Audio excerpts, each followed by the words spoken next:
और MPPSC की करे तैयारी तथागत IAS के साथ। डेली आंसर राइटिंग और सिलेक्टेड फैकल्टीज के साथ Tathagat IAS, orange business park, Bhanwarkuan square, Indore. For demo class call 8839177961।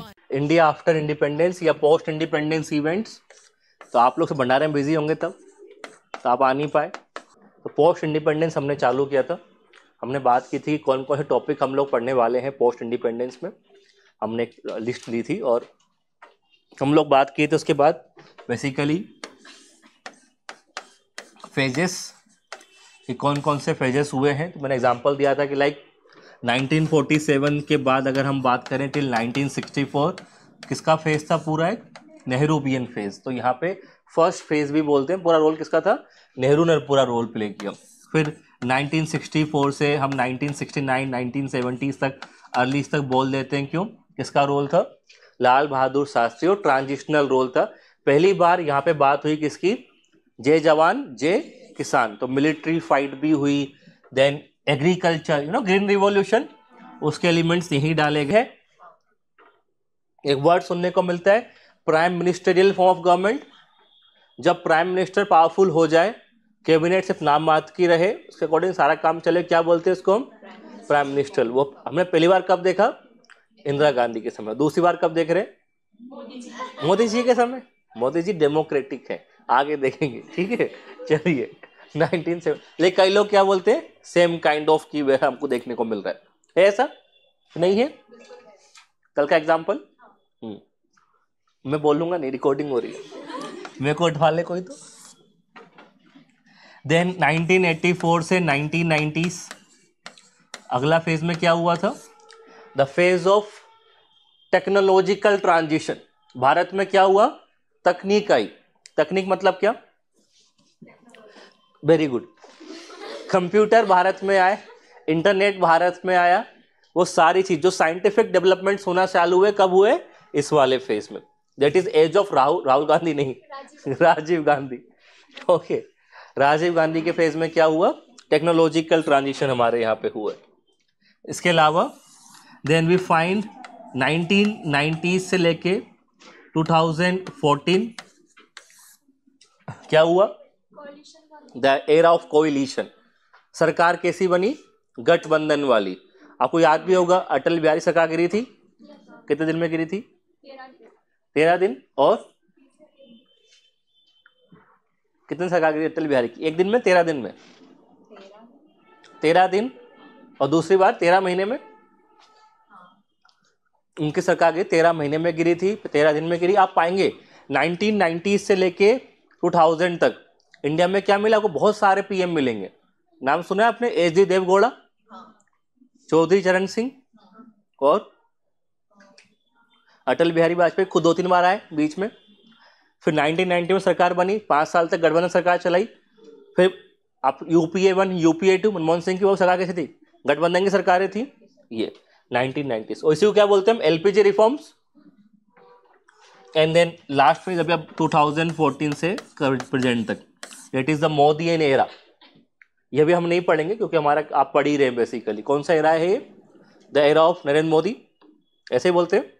क्योंकि क्या हुआ यहाँ पे, opening of India's foreign policy, जो हम पढ़ेंगे। इंडिया की जो फॉरेन पॉलिसी यहाँ पे क्या हुई है, या पढ़ते हैं इंटरनेशनल रिलेशंस में हमने बहुत चेंजेस किए, तो ये याद रखना, कोई डाउट तो नहीं, हम पढ़ चुके हैं।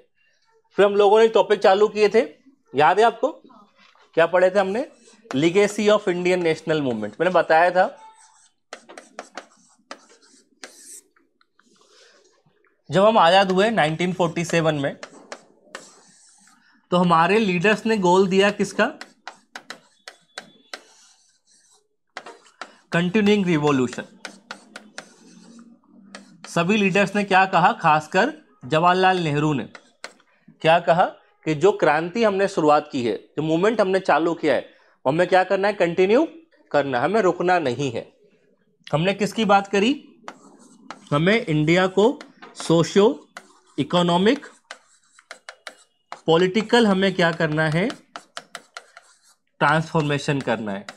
अभी सिर्फ क्या हुए हम लोग, फ्रीडम हमने पाई है, पर हमें पॉलिटिकल चेंजेस लाने हैं, सोशल चेंजेस लाने हैं, और क्या लाना है हमको, इकोनॉमिक चेंजेस। इसके लिए हमें क्या करना होगा, हमें मूवमेंट या जो क्रांति हमने चालू की थी वो हमें लगातार करनी पड़ी। फ्री हो गए ना, हम शांति से बैठ जाए, हमें क्या करना, अभी हमने हार्ड अर्न फ्रीडम पाई है ना, काम करेंगे, जनता में क्या करेंगे, इंप्रूवमेंट लाएंगे उनके सोशल पैरामीटर्स में, इकोनॉमी के अंदर और साथ में पॉलिटिकल सिस्टम के अंदर। नेहरू ने किसकी बात करी थी, कंटिन्यूइंग रिवॉल्यूशन की। और साथ में क्या कहा था कि हमें क्या लेना पड़ेगा, हमें वो जो इंस्पिरेशन लेनी पड़ेगी किससे, फ्रॉम वो आइडियल्स, वो आदर्श, वो मूल्य जो हमने कहाँ सीखे हैं, इंडियन नेशनल मूवमेंट में। जो चीज हमने सीखी थी कहाँ पे, उस यात्रा के दौरान 1885 से लेके कब तक, 1947 तक। ये हमने कल पढ़ा है, मिस्टर रिवाइज आपको रिवाइज करा रहा हूँ कि जो हमने उसमें सीखा है, जो भी हमने सीखा है वो हम क्या करेंगे, उसका आगे यूज करेंगे। कब यूज करेंगे, 1947 के बाद। तो टॉपिक क्या बनता है उसी से ही, legacy of Indian national movement. तो क्या क्या लीगेसी थी हमारी, हमें जो इंडियन इंडिपेंडेंस मूवमेंट था उसने हमें क्या दिया, आइडियोलॉजी ऑफ सेक्युलरिज्म, हम वहीं से सीखे, इसे बनाए रखना है।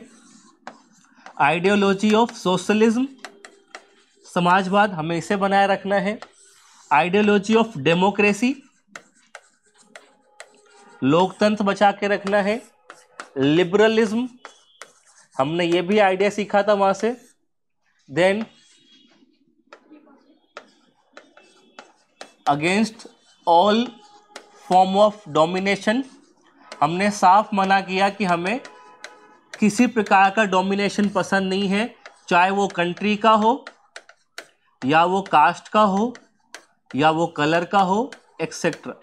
हमें क्या नहीं चाहिए, डोमिनेशन। फॉर एग्जाम्पल हम शुरुआत से हमने क्या करा है, अपोज किया है, हम विरोध किए थे अंग्रेजों का। इवन हम आजादी के बाद भी क्या करें, हमने उसको मेंटेन रखा। हमने किसका सपोर्ट किया, एंटी अपार्थाइड मूवमेंट जो चल रहा था कहाँ पे, अफ्रीका में, जहां पे था काले गोरे का भेद। हमने क्या मना किया, वो डायलॉग मारते, काले गोरे का भेद नहीं, हर जन से हमारा नाता है, गाना है ऐसा। तो बेसिकली क्या था, हम किसी को भी नहीं मानते, तो हमने सपोर्ट किया इंडोनेशिया को, anti apartheid movement in south Africa. तो हमने साफ, ये भी कहां सीखा हमने, इंडियन नेशनल मूवमेंट में। रिपब्लिक का आपको याद हो, गदर मूवमेंट याद है आपको, उसमें था उनका गोल क्या बनाएंगे, Republic of India. Bhagat Singh वगैरह ने भी क्या कहा था, यूनाइटेड स्टेट्स ऑफ इंडिया, जो क्या होगा रिपब्लिक नेचर का, वो बात भी चली। तो हमने सारे जो इंस्पिरेशन हमने कहां से लिए, इंडियन नेशनल मूवमेंट से।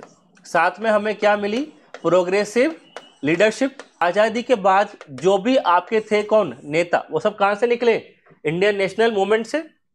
नेहरू हो, पटेल हो, B R Ambedkar, Shastri, Rajendra Prasad, then Rajkumari Amrit Kaur, सुना है नाम, और किसी नाम सुना आपने, Jagjivan Ram, so many leaders. तो ये क्या थी हमारी legacy of Indian national movement. फिर हमने क्या पढ़ा, सेकुलरिज्म, इंडिया का अलग कैसे है किसके मुकाबले, वेस्ट के मुकाबले। वेस्ट में क्या है और इंडिया में क्या है, वेस्ट में सोशलिज्म कैसा है, हमारे यहाँ पे सोशलिज्म कैसे अलग है। लिबरलिज्म वेस्ट में कैसा है और इंडिया में कैसा है, अलग है। हमने यहाँ तक पढ़ा था। उसके बाद हम लोग लास्ट में क्या बात किए थे कि सर सोशलिज्म क्या होता है, कम्युनिज्म क्या होता है। टपली पे न मारो ऐसे बेचारी के पे, ओके, सुन लो उसकी बात, चमका देगी एक आध पीछे से, नहीं तो डरा दिया उसने।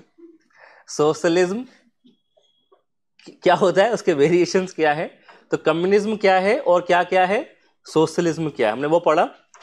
लेनिन का कंसेप्ट क्या था, माओ का कंसेप्ट क्या था, क्लियर है ये।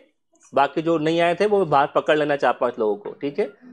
अगर बताने से मना करते हैं तो मुझे बता देना, समझा नहीं पाए आपको ये तो मुझे बता देना, ठीक है, कोई डाउट तो नहीं। चलिए,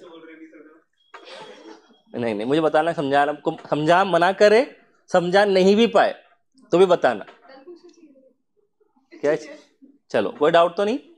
नाउ नेक्स्ट टॉपिक जो हम स्टार्ट कर रहे हैं वो है चैलेंजेस आफ्टर इंडिपेंडेंस। जब हम लोग आजाद हुए हम लोग आजाद, तो हमारे सामने क्या चुनौती थी। मानो फॉर एग्जांपल आप है जवाहरलाल नेहरू, ठीक है। आप इंडिपेंडेंस मिल रहा है, ब्रिटिश वायसरॉय आपको क्या दे रहा है, ट्रांसफर ऑफ पावर। आपको सामने क्या दिख रहा है, पैसा ही पैसा, क्या देखा, टूटा हुआ भारत, दिल दुख गया इसमें तो, ठीक है। और क्या दिखा, और क्या दिख रहा है आपको, बताएं। पार्टीशन, और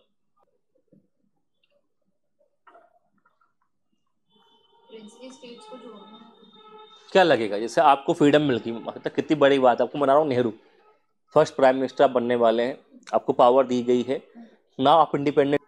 क्या क्या दिख रहा है आपको, गरीबी, गरीबी और इलिटरेसी, और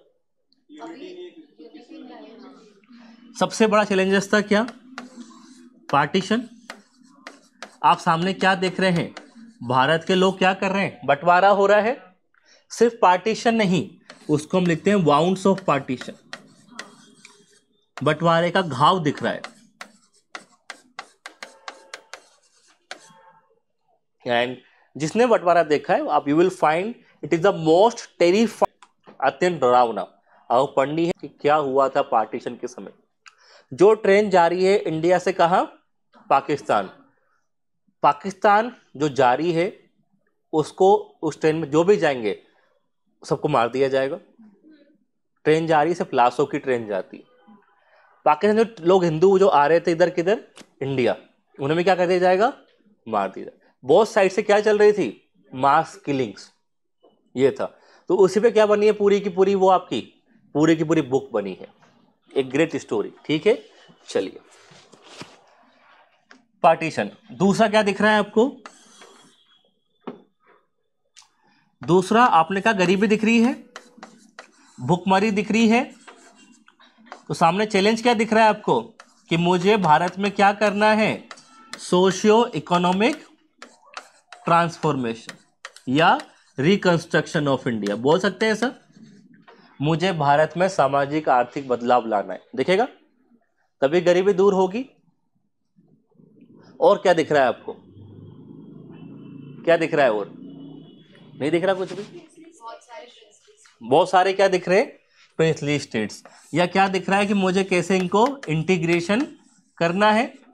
तीसरी चुनौती क्या थी, इतने सारे नेटिव स्टेट्स या प्रिंसली स्टेट्स को क्या करना है, अपने यहां पे मिलाना है, ठीक है। और क्या दिख रहा है आपको,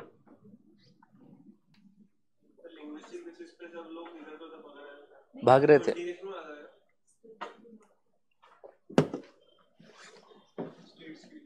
फोर्थ क्या दिखा आपको, रीऑर्गेनाइजेशन। IAS और MPPSC की करें तैयारी तथागत IAS के साथ। डेली आंसर राइटिंग और सिलेक्टेड फैकल्टीज के साथ Tathagat IAS, orange business park, Bhanwarkuan square, Indore. For demo class call 8839177961। कि ब्रिटिश तो हमको छोड़ के चले गए, ऐसे कैसे, किस प्रकार से हम भारतीय राज्य जो हैं उनका पुनर्गठन करें, कैसे रीऑर्गेनाइज करें, पता है ना आपको, ऐसा हम हुए थे रीऑर्गेनाइज, कैसे रीऑर्गेनाइज करें। ओके, और क्या दिख रहा है, सोचो। नेहरू हैं आप, पहले प्रधानमंत्री, क्या करेंगे आप, ऐसा मैं आपको बनाऊं, अभी आप बना रहे प्रधानमंत्री, क्या दिखेगा आपको, उस टाइम पे क्या दिख रहा होगा, वो तो हो गया, सोशल में आ जाएगा वो। क्या दिख रहा है आपको इसके अलावा, हाँ। नेक्स्ट चैलेंज हमारे लिए क्या था, fifth is framing of constitution. हमें क्या बनाना है, संविधान जो सभी भारत के लोग क्या करें, इसको स्वीकार करें। काम किया हम लोगों ने ऐसा, आफ्टर इंडिपेंडेंस ही हुआ होगा, फ्रेमिंग ऑफ कॉन्स्टिट्यूशंस, ये भी चैलेंज था। और क्या चैलेंज लग रहा है, वो तो ठीक है, और सोचो इसके अलावा और क्या चैलेंज आपको लग रहा है सामने देख के, वो सोशल इकोनॉमिक का पार्ट हो जाएगा। और क्या दिख रहा है,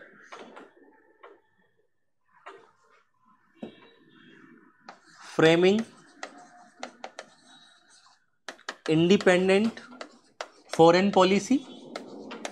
अभी हमारी नीति क्या थी, जो अंग्रेजों की चल रही थी, अब स्वतंत्र भारत की क्या बनेगी, विदेश नीति। किस प्रकार से हम रूल करेंगे, किस प्रकार से हम लोगों से इंटरेक्ट करेंगे, आपको याद होगा जब हम आज़ाद हुए तो वर्ल्ड वॉर 2 एंड हुई थी, वर्ल्ड 2 पार्ट डिवाइड हो गया था, यूएसएसआर वर्सेस यूएस। तो हम क्या करेंगे, किसी का पार्ट बनेंगे कि नहीं बनेंगे, तो डिसाइड करना था आपको, फ्रेमिंग ऑफ फॉरेन पॉलिसी। और इसके अलावा और एग्रीकल्चर, वो तो इकोनॉमिक वाला पार्ट है। इसके अलावा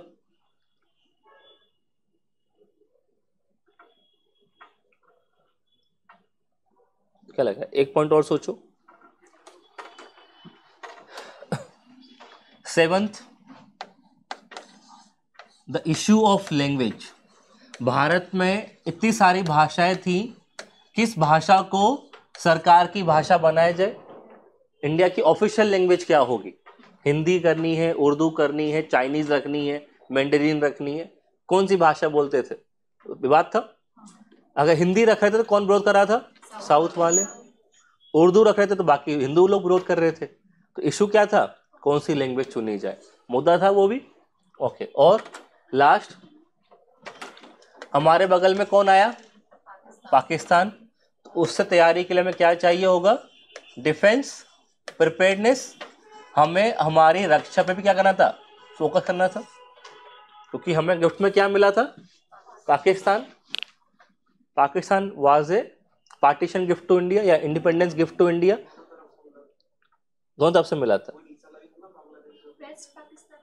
वो तो हाँ एक ही पार्ट है, चलो याद रहेगा। क्या हुआ, एक ही घाव है, चलो कोई डाउट इसमें, क्लियर है ये, चल हटा दूं मैं इसको। ना ये पहला टॉपिक पार्टीशन, नहीं बताइए, जब इंडिया का पार्टीशन हुआ, मैंने क्या वर्ड लिखा, बाउंड्स ऑफ पार्टीशन, बंटवारे के घाव थे। तो बताइए ऐसा कौन सा घाव दिया बंटवारे ने हमको, बाउंड्स ऑफ पार्टीशन। ऐसा टॉपिक बन जाता है कि क्या इम्पैक्ट हुआ पार्टीशन का, या क्या केस को हम बोलते हैं बाउंड्स ऑफ पार्टीशन, क्या घाव लगे आपको बताइए,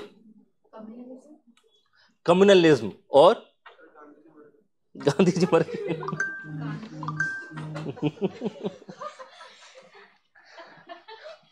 ओके, सबसे पहला हुआ दैट इज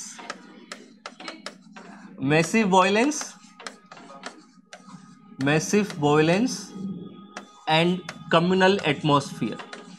भारत में क्या फैला, सांप्रदायिकता फैली, और साथ में क्या हुआ, बड़ी मात्रा में क्या हुई, हिंसा हुई हिंसा। और हिंसा किसको लेके डूबी, गांधी जी को। तो फिर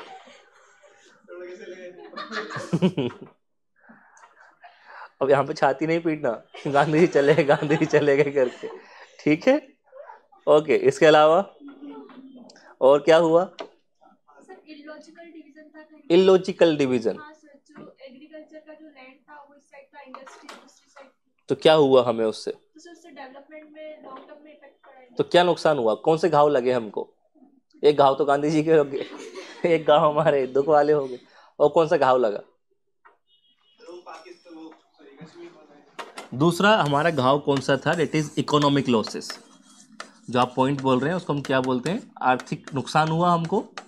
क्यों हुआ, कि जो डेवलप्ड एरियाज थे, डेवलप्ड जो एरियाज थे खासकर एग्रीकल्चर वाले, याद है आपको, जितनी भी हमारी नहरें थी वो किस साइड पे थी, पाकिस्तान वाली साइड पे, सतलज वाली, जो लाहौर वाली साइड पे था, वो एरिया कहाँ चले गए, पाकिस्तान के पास। जो रेल लाइन बिछाई गई थी, जो डेवलपमेंट हुआ था, वो हुआ था लाहौर कराची वाले important centres, as compare to modern जो हमारा पंजाब है, मॉडर्न जो राजस्थान है, डेवलप क्या था, वो वाला पार्ट लाहौर कराची वाला, वो सब कहाँ चला गया, पाकिस्तान में। नुकसान हुआ हमको।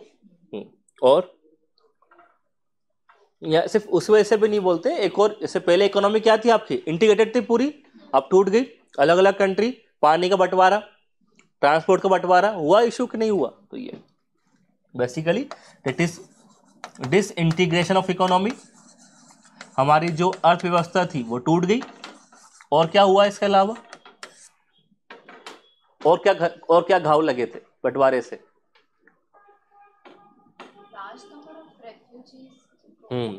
तीसरा बड़ा समस्या क्या आया, that is problems of refugees. बड़ी मात्रा में भारत में क्या आ गए? रेफ्यूजीज, शरणार्थी आए बहुत सारे। कहाँ से? पाकिस्तान से जो हिंदूज थे वो भाग के आए, कई सारे मुस्लिम्स भी आए, अन्य धर्म के लोग भी आए, कहाँ सेटल हो गए? इंडिया के वेस्टर्न बॉर्डर में हुए ऐसे बहुत सारे। अब उनका क्या करना है, उनका खाना पीना वगैरह कैसे हैंडल करेंगे? याद है आपको ऐसा? कुछ मूवी देखी है आपने ऐसी? गदर, हाँ। अब अमिताभ बच्चन ने करीना कपूर की बेहोश नहीं हुई देखने के बाद? द ग्रेट एग्जाम्पल इज, जो आपने मूवी का एग्जाम्पल दिया, कौन सा, कौन सी मूवी बताई थी अभी? गदर का एग्जाम्पल हो गया। आपने जो बताई जो भाग मिल्खा भाग, वो कहाँ से आए थे? भाग के आए थे वहां से। और कहाँ सेटलमेंट था उनका? सबका दिल्ली में सेटलमेंट था। आज में मजे कर रहे हैं जिनको सेटलमेंट मिला उस टाइम पे दिल्ली में। दिल्ली में क्या हुआ था, सब लोग वहीं रहे। बहुत सारे इलाके गवर्नमेंट ने दिल्ली में लोगों को बांटे, किसको? सिर्फ रेफ्यूजीज को। तो रेफ्यूजी मोस्टली कौन आए थे? आपके पंजाबी पीपल्स, सिंधीस वगैरह आए थे। और सारे सिंधी कहाँ बैठे हैं आज? दिल्ली में कंट्रोल करके बैठे हैं, है ना। खोसला साहब, नाम सुनोगे बहुत सारे, वो आज पूरी बिल्डिंग रेंट पे देके बैठे, करोड़ों के मजे आ गए उनके। तो उन्होंने क्या झेला था? Bounds of partition. तो उन्हें कहाँ सेटल किया गया? दिल्ली के अंदर, या कई सारे पार्ट्स ऑफ इंडिया पे क्या सेटल हुए? बंटवारे वाले लोग, याद रहेगा। इसके अलावा रिफ्यूजीज के लोग आए थे, उनको संभाला हमने। और क्या दिक्कत थी? हमें क्या मिला? परमानेंट भाई पाकिस्तान। पाकिस्तान हमारा क्या बन गया permanently? Pakistan is hostile neighbour. Pakistan क्या बना हमारा? एक हॉस्टाइल नेबर, जो आज तक चल रहा है इशू। 1948 से लड़ाई चालू हुई हमारी, स्टिल कंटिन्यूइंग। 48 में लड़े, 65 में लड़े, 71 में लड़े, फिर 90 में 2-3 बार लड़ लिए, फिर लड़ते ही रह रहे। पाकिस्तान हमें क्या मिल गया? As a hostile neighbour. और क्या लगा इसके अलावा बताओ, और क्या लग रहा है आपको? Just think. Border disputes, okay. और सोचो, और क्या खोया है हमने?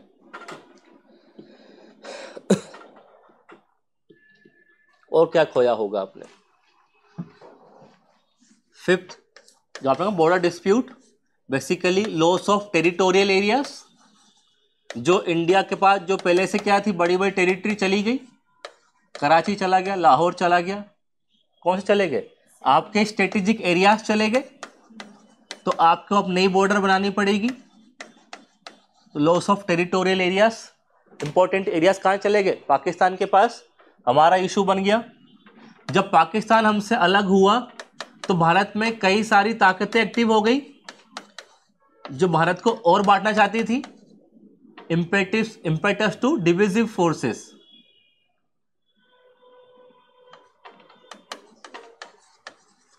भारत में बंटवारे वाली ताकतें और एक्टिव हो गई। हुई ऐसा? जैसे और सोचो, वो तो हम इंटीग्रेट नहीं कर रहे, लेकिन जैसे पाकिस्तान अलग हुआ तो इंडिया में और भी लोग थे। जैसे सिख लोग की मांग क्या चालू, धीरे चालू हुई कि अलग क्या बनाना चाहिए? सिख स्टेट। नॉर्थ ईस्ट वाले क्या शुरू कर दिए? अलग करना है किसको? नॉर्थ ईस्ट को। तो ऐसे ही चलने लगे इशूज। भारत में क्या मांग बढ़ने लगी? अलग होने की। तो नॉर्थ ईस्ट नॉर्थ वेस्ट में क्या चला? अलग होने की मांग। Impetus to divisive forces, and that is seventh. और वो जो प्रॉब्लम आई वो ये थी, that is problem of integration to native states. Bharat में और मुश्किल क्या हो गया? नेटिव स्टेट्स का विलय। पहले इजीली हो रहे थे, अब पाकिस्तान बन गया। पाकिस्तान बोलता है कि टॉफी दूंगा, यहाँ पे आ जाओ। बोला जूनागढ़ को यहाँ पे आ जाओ, तो उसने मना कर दिया। उसने इशू क्रिएट किया हैदराबाद को लेके, जोधपुर को लेके, बना इशूज। तो हमारे प्रोसेस और टफ क्या हो गई? Integration of native states. इसे हम क्या बोलते हैं? बंटवारे का घाव। तो घाव सिर्फ डेथ्स में नहीं हुई है, इकोनॉमिक लॉसेस, टेरिटोरियल लॉसेस, एक you can also write seventh point, cultural losses हुआ। ऐसा सांस्कृतिक नुकसान भी हुआ हमारा। Can you tell me some example? Cultural losses का एग्जांपल जैसे क्या कल्चर है हमारा? भगत सिंह का घर कहाँ चला गया? गुरु नानक जो थे उनका जो था करतारपुर, पाकिस्तान में है। भगत सिंह का घर कहाँ है? पाकिस्तान में, लाहौर में ही है। पूरी हड़प्पा की साइट्स कहाँ चली गई? हड़प्पा कहाँ है, मोहनजोदारो कहाँ है, सारी कहाँ चली गई? पाकिस्तान में चली गई। कई सारी मस्जिद जो बनाई थी किसमें? आपके ड्यूरिंग मुगल सल्तनत, सब कहाँ चली गई? वहाँ क्या बोलते हैं, कल्चरल लॉसेस। याद रहेंगे। चलिए, now the first topic is integration of native states. हम पहले ही जो याद है आपको चैलेंजेस जो हमने पढ़ा था, पहला चैलेंज क्या था? नेटिव स्टेट्स या प्रिंसली स्टेट्स को क्या करना? मिलाना, उनका विलय करना। First topic is integration of native states. कुछ जानते हैं आप तो बताएं, क्या जानते हैं आप इसके बारे में? भारतीय रजवाड़ों के विलय के बारे में क्या जानते हैं? कुछ भी जानते हो बताओ, क्या जानते हैं आप? इंडिपेंडेंस ऑफ इंडिया एक्ट के अंदर उनको ऑप्शन दिया गया था। क्या ऑप्शन दिया गया था? ये डोमिनियन ऑफ इंडिया तो डोमिनियन ऑफ पाकिस्तान चूज कर सकते हैं, तो खुद भी इंडिपेंडेंट रह सकते हैं। ओके, और पोस्ट इंडिपेंडेंस एफर्ट्स करे गए थे, मेन रोल था सरदार वल्लभ भाई पटेल का। और क्या जानते हैं? 500 प्लस प्रिंसली स्टेट्स को मिलाया। ओके, और बाकी जनता कुछ और जानती है इनके अलावा? कितने प्रिंसली स्टेट्स थे हमारे यहाँ पे? 565, 554, 564, 574। बाकी जनता कितने थे? 550 से ज्यादा। दो चार ऊपर नीचे ले लें ऐसा, चलो लिख लो। मैं बेसिकली क्या है देखो, पहले समझ लो कि क्या सिनारियो था, जस्ट अंडरस्टैंड द बैकग्राउंड। हम बैकग्राउंड की पहले बात करते हैं। बैकग्राउंड की हम बात करें, 1947 से पहले क्या चल रहा था? 1947 से पहले क्या था? मानो ये पूरा इंडिया है, इस इंडिया के 60% भाग पे कौन रूल कर रहा था? इसको बोलते हैं ब्रिटिश इंडिया, ब्रिटिश भारत। क्यों बोलते हैं ब्रिटिश इंडिया? क्योंकि यहां पे रूल कैसा था?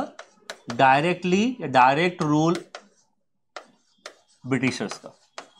तो यहाँ पे ब्रिटिश जो सरकार थी वो डायरेक्टली रूल किया करती थी। कैसे करती थी याद है आपको? उनका गवर्नर था और प्लस उनके एडमिनिस्ट्रेशन वाला पार्ट था, वो डायरेक्टली रूल कर रही है। कितने वाले पर रूल कर रही है? 60%। रिमेनिंग 40 पे कौन था? Princely states. यहाँ पे प्रिंसली स्टेट्स रूल किया करते थे, और जो प्रिंसली स्टेट्स थे इनके खुद का क्या था? अपने खुद के सिस्टम थे। बस अंतर क्या था? ये ब्रिटिश पैरामाउंटसी को मानते थे कि हमारे ऊपर कौन है? ब्रिटिशर्स है। बाकी इनके नियम किसके थे? खुद ही के नियम चला करते थे, अकॉर्डिंगली काम किया करते थे। कितने थे ऐसे? अराउंड 40%। कोई डाउट तो नहीं? जब हमको फ्रीडम मिली कब? 1947 में। तो फ्रीडम किसको मिली है? ब्रिटिश वाली। हाँ, फ्रीडम किसको मिली है? इस 60% वाले को। इस 60% जो ब्रिटिश इंडिया था इसको क्या मिल गया? इंडिपेंडेंस। ब्रिटिश ने क्या बोल दिया? हम आपको फ्री करते हैं। इंडिपेंडेंस मिली। डिवीजन भी किसका हुआ? ब्रिटिश इंडिया का। जो पार्टीशन भी हुआ है वो भी किसका हुआ है? ब्रिटिश इंडिया का। मतलब 60% वाले भारत को दो पार्ट में डिवाइड कर दिया, इसे ही क्या दे दी? इंडिपेंडेंस। क्लियर रहेगा? डिवाइड किसको किया है? इस 60% वाले भाग को। नाउ जो रिमेनिंग 40% वाला डिवाइड था, इनको बोला गया कि नाउ आप भी फ्री हैं, आप भी इंडिपेंडेंट है। किससे? Free from British paramountcy. अब आपके ऊपर हमारा हाथ नहीं है। तो उन्होंने कहा मालिक फिर कौन रहेगा? हम तो क्या हो गए? अनाथ हो गए। आप नहीं है तो होगा ऐसे ही। ब्रिटिश ने क्या बोल दिया? अब कोई भी क्या नहीं है? ब्रिटिश पैरामाउंटसी नहीं है। यहां तो फ्रीडम मिल गई, डिवीजन हो गया, तो इन्हें क्या करना है? क्या बोला गया इनको? हटा दूं मैं इसको, लिख लिया।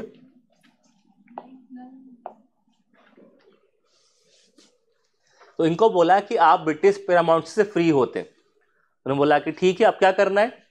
तो क्या बोला उन्होंने फिर, आपके पास 3 ऑप्शन दिए जाते। भाई इनको तो क्लियर ऑप्शन था, डिवाइड कर दिया दोनों को, अपना अपना रूल संभालो। इनको बोला कि तुम हमसे फ्री हो, तो फिर पूछा अब आगे क्या करना है, आपसे फ्री हुए तो उनको ऑप्शंस दिए गए। क्या ऑप्शन दिए गए, हटा दूं मैं इसको। तो फिर क्या ऑप्शंस दिए गए फ्रीडम के बाद इन नेटिव स्टेट्स को, इनको बोला कि भाई ठीक है, अब से कोई आपके ऊपर हमारी पावर नहीं है, तो we are ending British paramountcy जो चालू हुई थी 1858 के बाद से। तो फिर क्या ऑप्शन है, इनको बोला कि आपके पास अब 3 ऑप्शन है। इन्हें क्या दिए गए, 3 ऑप्शंस। क्या करो, you can join dominion of India,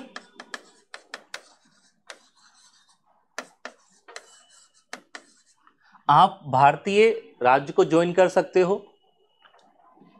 condition क्या है, कंडीशन है ज्योग्राफिकल कॉन्टिग्यूटी, आपके पास में होना चाहिए। रूल क्या था, भौगोलिक समीपता, आपके पास जो है आप वहीं जाएंगे। ऐसा नहीं होना चाहिए कि आप कहां पे हैं, इंदौर में, और बोलते हैं अयोध्या जाके ज्वाइन करूंगा। पॉसिबिलिटी है क्योंकि पास में नहीं हो। रिमोट पॉसिबिलिटी क्या होनी चाहिए, एकदम पास में, कौन आपके लग रहा है। तो कंडीशन क्या रखी गई थी, specifically on the basis of geographical contiguity, भौगोलिक समीपता। लॉजिकल, तभी तो राज्य बनेंगे। अब आप अलग है हम अलग है, कैसे मेल हो जाएंगे। ज्योग्राफिकल कॉन्टिग्यूटी, साफ बोला गया कि भाई पास में कौन है। तो या तो पास में इंडिया है तो क्या ज्वाइन करेंगे, इंडिया। पास में कौन है अगर पाकिस्तान, तो क्या ज्वाइन करेंगे आप, डोमिनियन ऑफ पाकिस्तान। कंडीशन फिर भी क्या रहेगी, ज्योग्राफिकल कॉन्टिग्यूटी सेम। अगर पाकिस्तान पास पड़ा तो वहां ज्वाइन कर लो, दोनों ऑप्शन। फिर एक ने पूछा कि दोनों का मन नहीं हो तो फिर उन्होंने कहा you can take other route also, आप इसके अलावा तीसरा रास्ता भी चुन सकते हैं। क्लियर बोला नहीं गया, क्या बोला, या आप अपना मैटर खुद देख सकते हैं, या तो इंडिया ज्वाइन कर लो या पाकिस्तान, या कोई इसको बोलते हैं अदर अरेंजमेंट देख लो। अब जब वर्ड क्या आया, ये अदर अरेंजमेंट या अपने व्यवस्था देख लो, तो इसमें क्या था, इस थर्ड वाले ऑप्शन में क्या था, कोई क्लैरिटी नहीं दी गई। नेटिव स्टेट्स ने क्या सोचा, क्या ऑप्शन है ये, हम चाहें तो क्या रह सकते हैं, इंडिपेंडेंट रह सकते हैं। उनके मन में यह ख्याल आ गया कि ना तो हम इंडिया को ज्वाइन करेंगे, ना ही किसको ज्वाइन करेंगे, पाकिस्तान को। कैसे रहेंगे, स्वतंत्र रहेंगे। हालांकि ब्रिटिश ने क्या नहीं बोला था, इंडिपेंडेंट रहने का। उन्होंने सब क्या बोला, कुछ और अरेंजमेंट देख लेना। याद रहेगा कितने ऑप्शन दिए गए थे, 3, इंडिया या पाकिस्तान या कोई तीसरा विकल्प। तीसरा क्या था वो क्लियर नहीं बताया गया। हर लोगों ने अपने अकॉर्डिंग क्या करा, उसको डिसाइड किया कि हमें क्या करना है। कोई डाउट तो नहीं इसमें, कोई डाउट इसमें अभी तक। याद है कैसा बैकग्राउंड था, क्या करना है। तो जब हम इंडिपेंडेंट हुए, या इंडिपेंडेंस से पहले ही सारी कहानी शुरू हो गई थी, हमने क्या देखा, ये सारा सिनेरियो देखा। क्लियर है, ये हटा दूं मैं इसको। ये सारा सिनेरियो कब चालू हुआ आपका, 3 जून। याद है आपको 3 जून को क्या हुआ था, 3 जून को आया था माउंटबेटन प्लान। और इस माउंटबेटन प्लान में क्या घोषित हो गई थी कि इंडिपेंडेंस मिलने वाली है, प्लस क्या होने वाला है, पार्टीशन साफ होने वाला है। ये साफ बोल दिया गया था। इसी के बाद से ही हमने क्या तैयारी कर दी, प्रिपरेशन ऑफ इंटीग्रेशन। कोई डाउट तो नहीं इसमें। इसी के बाद हमने क्या चालू कर दी, प्रिपरेशन ऑफ इंटीग्रेशन। मतलब यह है कि जो प्रक्रिया है, प्रोसेस है किसकी, इंटीग्रेशन की, ये चालू कब हो गई थी, बिफोर इंडिपेंडेंस। याद रहेगा, इट स्टार्टेड बिफोर इंडिपेंडेंस, क्योंकि ये 3 जून 1947 की बात हम कर रहे हैं। ये प्रोसेस चालू हो गई थी इवन बिफोर 1947, 15 अगस्त। उससे पहले हमने तैयारी शुरू कर दी थी। याद रहेगा। तो नेहरू, सरदार पटेल एक्टिव हो गए थे क्या करने को लेके, कितने सारे हम नेटिव स्टेट्स को मिला सके। कोई डाउट इसमें? तो जब ये डिक्लेयर हुआ, हमने पाया कि रफली 554 ऐसे प्रिंसली स्टेट्स हैं जो किसके करीब हैं, ज्योग्राफिकल कॉन्टिग्यूटी ऑफ इंडिया। हमने पाया कि रफली 550 ऐसे क्या हैं, प्रिंसली स्टेट्स जो एकदम किसके पास आ रहे हैं, इंडिया के करीब में है। मतलब इन्हें कहाँ पे जोड़ना है, इंडिया में जोड़ना चाहिए। एक रफ एस्टिमेट कितना आया कि 550 करीबन क्या है, प्रिंसली स्टेट्स। कौन से वाले, जो किसके पास है, इंडिया के पास है। ओके, तो हमने प्रोसेस चालू करी कि हमें क्या करना है, इनको एक करना है। लेकिन प्रोसेस चालू करने से पहले क्या समस्या थी, और वो थी कि कैसे करेंगे। इतना आसान काम नहीं था। क्या था ये, चुनौतीपूर्ण था। तो पहला टॉपिक क्या बनता है हमारा इसमें, चैलेंजेस ऑफ इंटीग्रेशन। क्या चुनौतियों का सामना करना पड़ा हमें इसको पूरी प्रोसेस को होने से पहले। अभी हम पढ़ेंगे प्रोसेस। इस प्रोसेस को होने से पहले चुनौतियां थी बहुत सारी। ओके, कोई डाउट तो नहीं अभी तक, पहले पूछ लो। क्लियर है, क्या सिनारियो था, कैसे हम हुए, क्या कंडीशन बन रही है, और कब ये सारा काम हो रहा है। ओके, तो जब हमने देखा कि माउंटबेटन प्लान आया, हमें क्या चाहिए था, तुरंत ही प्रोसेस ऑफ इंटीग्रेशन चालू करना था। लेकिन इतना आसान नहीं था, कई सारी क्या थी, चुनौतियां थी। नाउ वी हैव राइटिंग, वो क्या चुनौतियां थी, वो क्या कई सारी क्या थी। ये इस साल ये मेंस में क्वेश्चन आया पीएससी के, यूपीएससी में 2021 में क्वेश्चन आ चुका कि क्या चैलेंजेस थे। क्या लगता है आपको, क्या चैलेंजेस रहे होंगे। कि आप सरदार पटेल हैं, आप सब लोग क्या हैं, सरदार पटेल, आधे नेहरू मान लें खुद को। जब 3 जून हुआ 1947, क्या बोल दिया, आपका बंटवारा होने वाला है, आप इंडिपेंडेंट हो जाएंगे। आपको क्या मिलना है, किसको मिलाना है, आपको नेटिव स्टेट्स को मिलाना है। तो क्या दिक्कत आ रही होंगी आपको, बताएं जरा, क्या इश्यूज आ रहे होंगे, सोचो क्या इश्यूज होंगे, क्या इश्यूज लग रहे होंगे, क्या चुनौतियां होंगी। सबसे बड़ा तो दिक्कत क्या रही होगी आपको, ये नंबर दिख रहा है आपको, सबसे पहला तो ये नंबर कि इतने सारे लोगों से कैसे बात करेंगे। They were large number of princely states, और ये ऐसे भी नहीं है, ये हमारे एक गांव होता है, इतने तो छोटे भी थे। Large number of princely states, और उसमें भी क्या था, कई सारा वेरिएशन। कुछ तो बहुत बड़े थे और कुछ क्या थे, पिद्दी से। जनरल हम क्या सोचते हैं, रजवाड़े कैसे होंगे, बड़े बड़े, और कुछ तो जरा से थे, और कुछ तो बड़े बड़े, लाइक जोधपुर के राजा तो बड़े होते, कुछ क्या थे आपके एकदम पिद्दी से राजा। फॉर एग्जाम्पल अमझेरा नाम सुना है, धार के पास अमझेरा, वो भी एक प्रिंसली स्टेट था। राघो, कौन सा गढ़ है वो, राधोगढ़, दिग्विजय सिंह वाला, वही है कि नहीं है, दिग्विजय सिंह वाला ही तो है। छोटी सी रियासत होगी उस टाइम पे भी वो, और बड़ी बड़ी रियासत भी थी आपकी। देवर सोम, जैसे बघेलखंड के रीवा के राजा, बड़ी रियासत, सिंधिया बड़ी रियासत, होलकर बड़े, लेकिन वो कैसे थे, राघोगढ़ छोटे वाले, वो आज भी चलता है। सिंधिया बड़े, दिग्विजय सिंह क्या मानते हैं खुद को, छोटे, वो महाराजा बोलते थे। ये सारी चीज थी। इतने सारे प्रिंसली स्टेट्स थे, बड़े से लेके कहां तक, छोटे छोटे तक। इवन एक गांव बराबर भी क्या थे। अब उनसे बात करने जाओ, हाथ जोड़ो उनके, है ना, गुस्सा लगाता, नाटक है कुछ नहीं, कुछ होते ना ऐसे, मानो आप ऐसे मन तो आ रहा है कि पीट दो, लेकिन रिलेटिव है, कैसे हाथ लगा दे, होता है। मन में आया कभी जीवन में कि नहीं आया सब, क्या हुआ। चलो कहीं और ले जाओगे आप लोग, तो क्रांति वीर है सारे। चलो दूसरा, okay,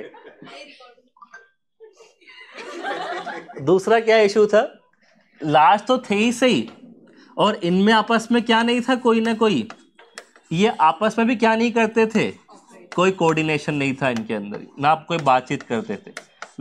lake of coordination among native states, या सिंपली मैं बात करूं तो नो सिंगल बॉडी, कोई ऐसी बड़ी बॉडी नहीं थी जिनके अंदर हम सभी को मिला के बात कर सके। No single body of native states except defunct chamber of princes, याद है 19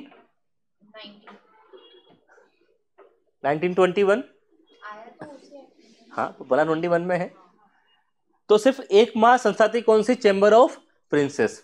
वो भी लोग मिलते नहीं थे उसके अंदर भी, क्योंकि वाइसरॉय बिजी हो गया था, मीटिंग हो नहीं रही थी, लंबे समय से वो बंद पड़ा था। कौन सा? Chamber of princess. हिंदी में क्या बोलते हैं इसको? नरेंद्र मंडल। हाँ, नरेंद्र मंडल। चलो, तो उनमें भी क्या नहीं है आपस में? कोऑर्डिनेशन। छोटे से बड़े हैं और साथ में क्या नहीं है आपस में? कोई भी कोऑर्डिनेशन नहीं है। तो कैसे बातचीत करोगे आप? सीधी सी बात है। तीसरा, वही वाली बात हो गई, वो शादी होती है, वो एक गांव में पड़ा है कोई रिश्तेदार, वो जा रहे ढूंढते ढूंढते, इलाका ही नहीं मिला, घर ही नहीं देखा कभी जीवन में, लेकिन जाना पड़ता है कि जाना पड़ता? अभी सब सर एक जगह मिल जाए तो कितनी अच्छी बात है, इसलिए व्हाट्सएप चालू हो गया। कौन जाएगा देने के लिए? वही साहब। अब वो छोटा सा राजा पड़ा है कोने में, वहां जाओ ढूंढते ढूंढते, कहाँ राजा साहब? बोलते राजा क्या है ये? होता है कि नहीं होगा ऐसे? मानो अब सरदार पटेल आए, अमझेरा में जाके बात करे, कैसा लगेगा उनको? यार ये क्या है, मतलब ये दिन आ गए हमारे, मैं होम मिनिस्टर हूँ, ठीक है, हाँ, खटिया बिठा के बातचीत कर रहे हैं, देसी हमारे क्या तिवारी। चलो, और क्या समस्या लग रही है आपको? और क्या हो रहा होगा? और क्या चुनौती होंगी? तीसरी चुनौती है, दैट इज, सारा काम कर कौन रहा है? कांग्रेस। और उसे पसंद कौन नहीं करते? Native states. सारे के सारे नेटिव स्टेट्स या प्रिंसली स्टेट्स जो थे, वो क्या थे? कांग्रेस के खिलाफ थे। कांग्रेस के खिलाफ थे। क्यों? क्योंकि कांग्रेस ने उनको परेशान किया था। आपको याद है, प्रजामंडल मूवमेंट चलता था, सपोर्ट किया था कांग्रेस ने।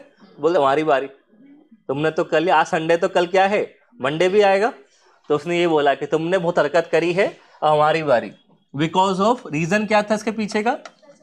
Prajamandal movement. It is Congress ने सपोर्ट किया था किसको? प्रजामंडल मूवमेंट को। याद है 1920 से पहली बार बोला था, अब बाद में चलता रहा। तो प्रजामंडल मूवमेंट को सपोर्ट किया था कांग्रेस ने। तो खुन्नस कौन खाया हुआ था? Native state. जब उनको बोला कि मिल जाओ, हाँ अभी मिलता हूँ, बताता हूँ ना, अभी मिलेंगे, अच्छे से मिलेंगे, तो भाव खा रहे थे कौन? Native states. तीसरा। देन फोर्थ, हटा दूं मैं इसको। देन फोर्थ इशू, फोर्थ में क्या इशू रहा? फोर्थ में था पाकिस्तान, हमारा भाई, रोल ऑफ पाकिस्तान। ये क्या कर रहा था? मिलाने को हाँ, लॉलीपॉप दे रहा था, chocolates. Try to influence native states. ये हम जिनसे बात करने जाए, उनका पहले कौन पहुंच जाए? पाकिस्तान। ये नहीं बोला कि हमको ज्वाइन करो, तुम अकेले रहो, बेस्ट है तुम्हारे लिए। इंडिया में क्या मिलेगा तुमको? अगर पास में उसके होते तो उसने क्या बोल दिया ऐसे जूनागढ़ वाले को कि तू किस में मिल जा? पाकिस्तान में मिल जा, देखो मैं खूब सारा क्या दूंगा, चॉकलेट दूंगा, चिंता मत कर। महावत खान जो जूनागढ़ के थे, उसे कुत्ते बड़े प्रेमी थे, तो उसने बोला देखो मैं कुत्ते की नस्ल ले दूंगा बहुत सारी, तो टेंशन मत ले, तू तो इधर आ जा। हाँ, तो उसको बड़े डॉग्स बड़े पसंद थे, तो उसने ये कहा कि तेरे लिए पूरा घर में डॉग का बना दूंगा। नहीं, जूनागढ़ के राजा की कहानी अलग है, पता है कि नहीं ऐसा? उसके डॉग होते थे, हर डॉग के लिए अलग अलग कमरा होता था, और जब मीटिंग करते थे, ही गिव पार्टी। जब डॉगों ने मीटिंग करी, पब्लिक को पार्टी देता था वो, कि आज पार्टी मेरी साइड से। He was very fond of dogs, तभी पार्टी होगी। तो उतना उसको शौक था, तो उसको ये बोला पाकिस्तान के जिन्ना ने कि तू एक काम कर सकता है, तू आएगा तो मैं और तो कुत्ते दूंगा, तो टेंशन मत ले, तू तो आ जाओ, ठीक है। तो ये इस प्रकार से उसने क्या करा, इन्फ्लुएंस करने की कोशिश करी। और जहाँ पे क्या नहीं था, ज्योग्राफिकल कॉन्टिग्यूटी नहीं थी, तो क्या बोला, तुम कैसे रहो, तुम इंडिपेंडेंट रहो, मस्त रहो, मजे करो, इनके चक्कर में पड़ो, तुम अलग रहो एकदम, तुमको मैं सपोर्ट देता हूँ। किसने कहा? उसने हैदराबाद वाले को कहा था। क्या बोला हैदराबाद के निजाम को, तुम कैसे रहो, ये रहो। तो उसने बहुत ट्राई करा पाकिस्तान ने। इसमें मोस्टली कॉमन है कौन? जोधपुर। जोधपुर के साथ हम बात कर सकते हैं जूनागढ़, और मेनली आपका हैदराबाद। ये कुछ एग्जाम्पल्स है जिसको काफी इन्फ्लुएंस था किसका? पाकिस्तान का। तो ये हमारा काम और टफ कर रहा, हम उनसे बात करने जा रहे, पहले भड़का कौन रहा? पहले से ही पाकिस्तान। देख लो सब छिन जाएगा, ये तुम्हारे सम्मान कुछ नहीं रहेंगे, खत्म हो जाओगे, कहीं के नहीं रहोगे, है ना? वो क्या होता है जो भी है, वो डायलॉग नहीं है कि कहीं का नहीं रहोगे एकदम, ना घर का ना घाट का। हाँ चलिए, 5वां, नहीं वो उसमें जाति सूचक वर्ड आ जाता ना, तो फिर वो टोन काटनी पड़ती मेरी, वहां से टू हो जाता, इसमें वर्ड ही यूज नहीं किया मैंने। ऐसा हो जाता है, ध्यान रखना पड़ता है सारी चीजों का। ये होता कोई कुछ बोल देता है तो तुरंत आता है अखबार के अंदर जाति सूचक वर्ड का इस्तेमाल किया, तो मैं बदनाम हो जाऊं, इसलिए मैं वर्ड यूज नहीं करता। चलिए 5वां, और क्या इशू था इसके अलावा? एक बड़ा इशू था, वो था प्रिंसली स्टेट्स बोलते कि ठीक है हम जुड़ जाएंगे। प्रिंसली स्टेट्स का कंसर्न था किसके रिगार्डिंग? उनका इशू था दैट इज कंसर्न रिगार्डिंग कि यार हमारा टाइटल, हमारा सम्मान, हमारी प्रॉपर्टीज, इनका क्या होगा? अगर हम इंडिया में मिलते हैं तो हमारे टाइटल ऐसे महाराजा, धीराज, आधिपति, चक्रवर्ती, दिन लाइक कौन सा राजा रखा था यार, क्या है कुछ भी मतलब है ना। तो जैसे महाराजा धीराज है ना, आधिपति, चक्रवर्ती, श्री श्री सम्राट, वो वाला फिर आता है सीन याद में, मूवी देखी धमाल करके, वो गाड़ी में बैठता है, गोवा कितनी दूर है, तो बोलता है कि पास में ही है, कितना, नाम बोल दो पहुंच जाएंगे। क्या नाम है? अय्यर, ओके, वेंकटेश अय्यर है, मुत्तुस्वामी वेंकट स्वामी अय्यर, कीप गोइंग, वैसे नाम होते हैं। टाइटल लंबे लंबे होंगे, टाइटल खत्म भी नहीं हो रहे, तो एंट्री हो रही है कैसे, वो लंबा जो नाम से आ रहे हैं, महाराजा धीराज, आधिपति, चक्रवर्ती, सम्राट, बोले कहाँ है, अभी तो नाम चल रहा है। तो बोला कि ऐसा कौन बोलेगा, तो सरदार पटेल ने बोल दिया कि भाई इतना नाम बोलेंगे तो मेरे आदमी थक जाने वाले। फिर सम्मान में क्या, मैं आऊँ तो सलामी देनी चाहिए, तोपों की, मेरे पैर धुलने चाहिए, उतने नाटक। और तीसरा क्या, फिर महलों का क्या होगा? तो पटेल ने कहा तू हाँ कर दे, बस सब तरह बचा के रखूंगा मैं, तुम टेंशन मत लो, सब हैंडल हो जाएगा। तो इशू थे उनके, क्योंकि लंबे समय से जी रहे थे ऐसे ही वो, तो कौन छोड़ेगा लाइफ स्टाइल ऐसे, सीधी सी बात है। तो ये भी इशूज था, तो ये भी समस्या थी। और क्या समस्या लग रही है इसके अलावा आपको? IAS और MPPSC की करें तैयारी तथागत IAS के साथ। डेली आंसर राइटिंग और सिलेक्टेड फैकल्टीज के साथ Tathagat IAS, orange business park, Bhanwarkuan square, Indore. For demo class call 8839177961। और कोई समस्या? पैसा बहुत देना पड़ेगा। और इसके अलावा और क्या लग रहा है?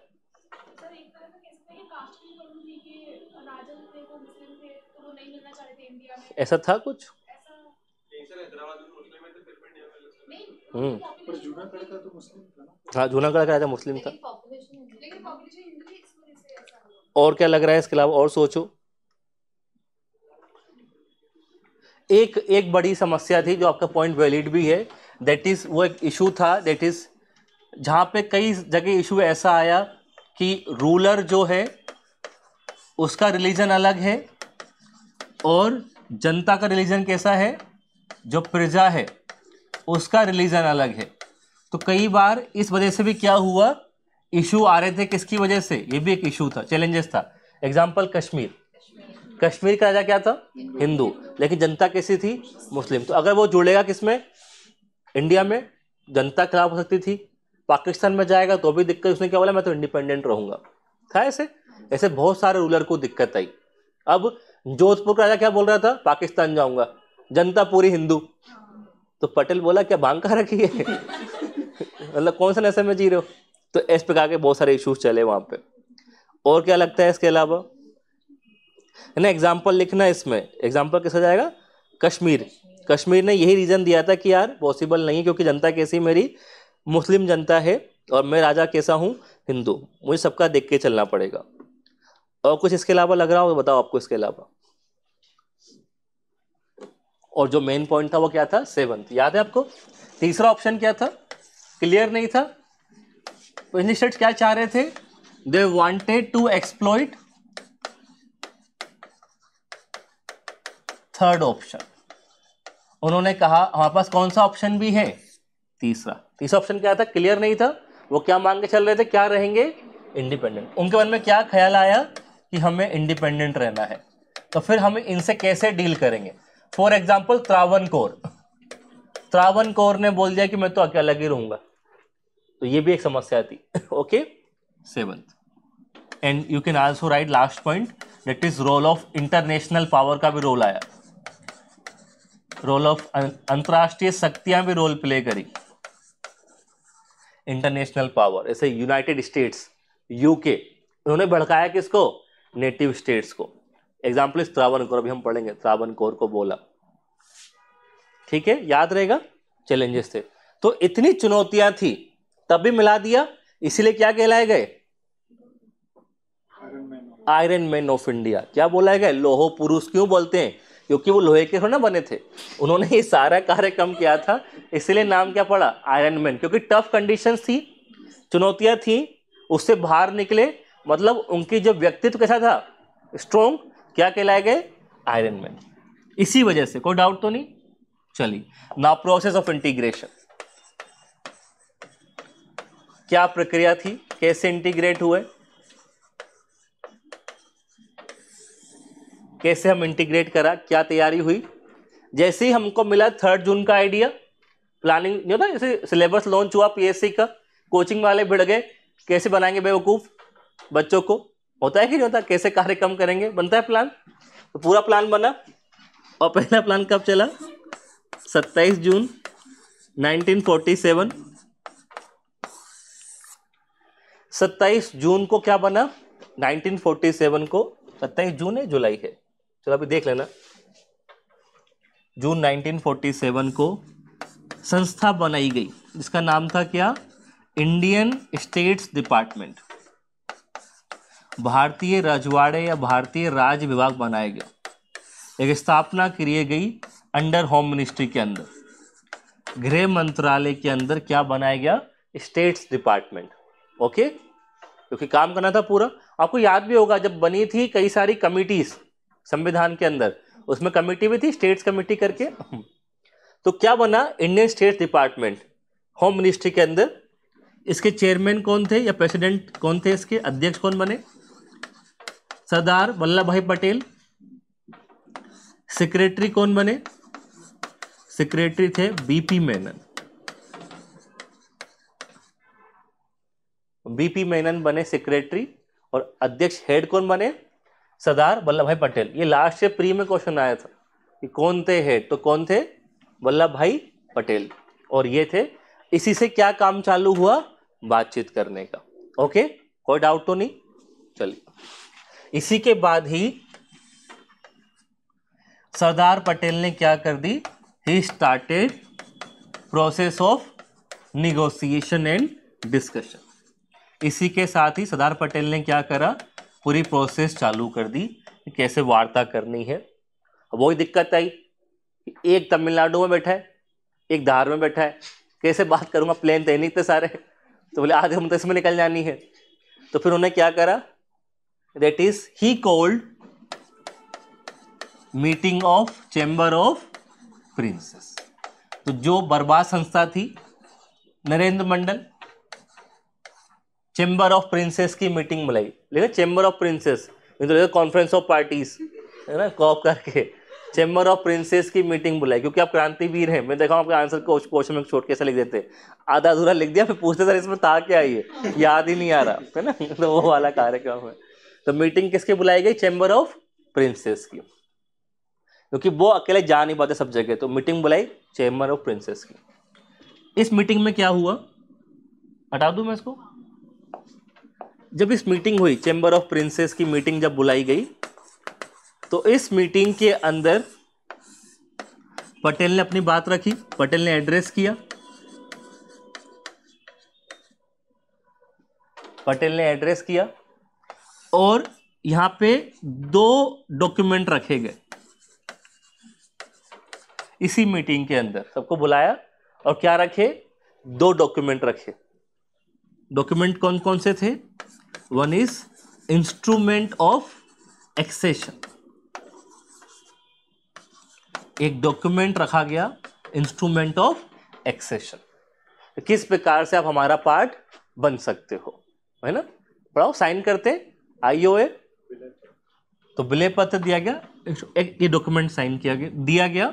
दूसरा, अगर आपको मिलना नहीं है या कोई समस्या आ रही है तो किस पे साइन कर दें फिर आप? स्टैंड स्टिल एग्रीमेंट की। अभी आप मिलने को तैयार नहीं है, आप जियो की त्यों रहना चाहते हैं, स्टैंड स्टिल एग्रीमेंट, याद रहेगा। ये दोनों डॉक्यूमेंट प्रिपेयर किसने करे थे?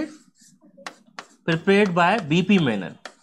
इसमें पूरा कार्यक्रम किसका था? बीपी मेनन का। उसने डॉक्यूमेंट तैयार कराए थे। कहाँ पेश किए गए? चेंबर ऑफ प्रिंसेस में। पटेल ने क्या बोला? भाई ये 2 डॉक्यूमेंट्स हैं, आओ और क्या करो, साइन करो और भारत का पार्ट बन जाओ। तो जो सारे रजवाड़े थे तो हंसने लगे, हो गया जाए, अब नाश्ता पानी हो गया जाए। उन्होंने कोई भाव नहीं दिया।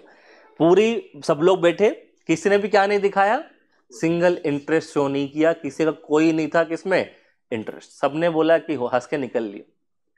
पटेल देख रहे चल रहा है कार्यक्रम। फिर एक घूर कर देखा कोची को। कोची बोलता मैं रेडी हूं। तो यहां पे सबने मना कर दी। No one interested. किसी ने भी कोई रुचि नहीं दिखाई भारत में मिलने की सिवाय कोची के। एकमात्र था कौन? कोची।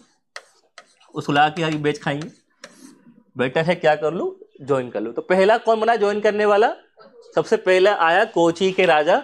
बोले साहब सब तुम्हारा ही है, मैं तो गरीब आदमी हूं, मेरे को जाने दो, है ना, मैंने तो नाश्ता भी ढंग से नहीं किया। तो कोची वाले को क्या बोल दिया? उसने ही हाँ किया, बाकी किसी ने भी कोई फर्क नहीं दिया। किसी ने भी क्या नहीं दिया? सिंगल इंटरेस्ट शो नहीं किया। पटेल देखते रह गए। उनको ऐसी उम्मीद बिल्कुल नहीं थी कि ऐसा भी हो सकता है। तो ये चले गए। तो उन्होंने कहा कि ऐसे नहीं मानेंगे, अभी थोड़ा सा टाइट करना पड़ेगा। क्लियर है? तो ये हुआ। इसके बाद क्या हुआ? पटेल पहुंचे किसके पास? पटेल पहुंचे माउंटबेटन के पास कि यार तुम समझा लो इनको, है ना, गोली वोली मार दूंगा, क्या दिक्कत है। पटेल पहुंचे किसके पास? माउंटबेटन के पास। क्या तुम्हारी जिम्मेदारी बनती है क्या करने की? मैटर करवाने की। साथ नेहरू को भी ले गए, तू भी चल, ठीक है, कुछ तो काम आएगा। तो पटेल बात कर रहे थे किससे? माउंटबेटन से।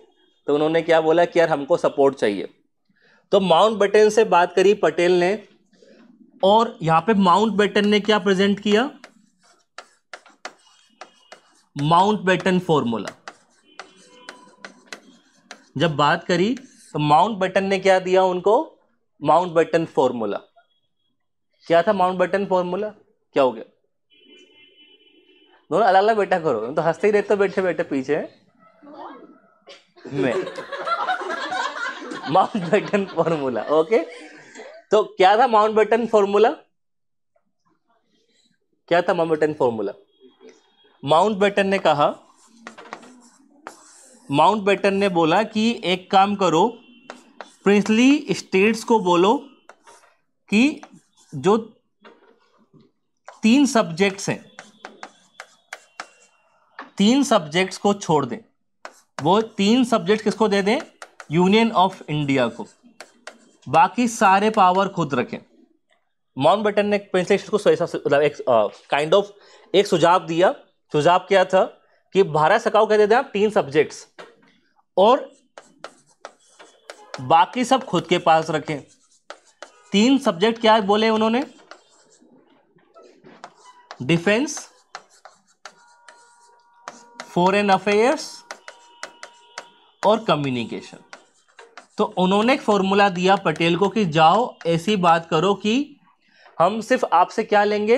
डिफेंस, विदेशी मामले और क्या लेंगे? कम्युनिकेशन। बाकी सारे मैटर कहां रहेंगे? आपके पास ही रहेंगे। तो ये फॉर्मूला किसने दिया? माउंटबेटन ने। कि आप एक काम करो, ये जाके बात करो अब कि क्या बोलो कि 3 चीजें हम आपसे ले रहे हैं, बाकी सब आपके पास रहेगी, तो कोई बात नहीं है। किसने बोल दिया ऐसा? माउंटबेटन ने।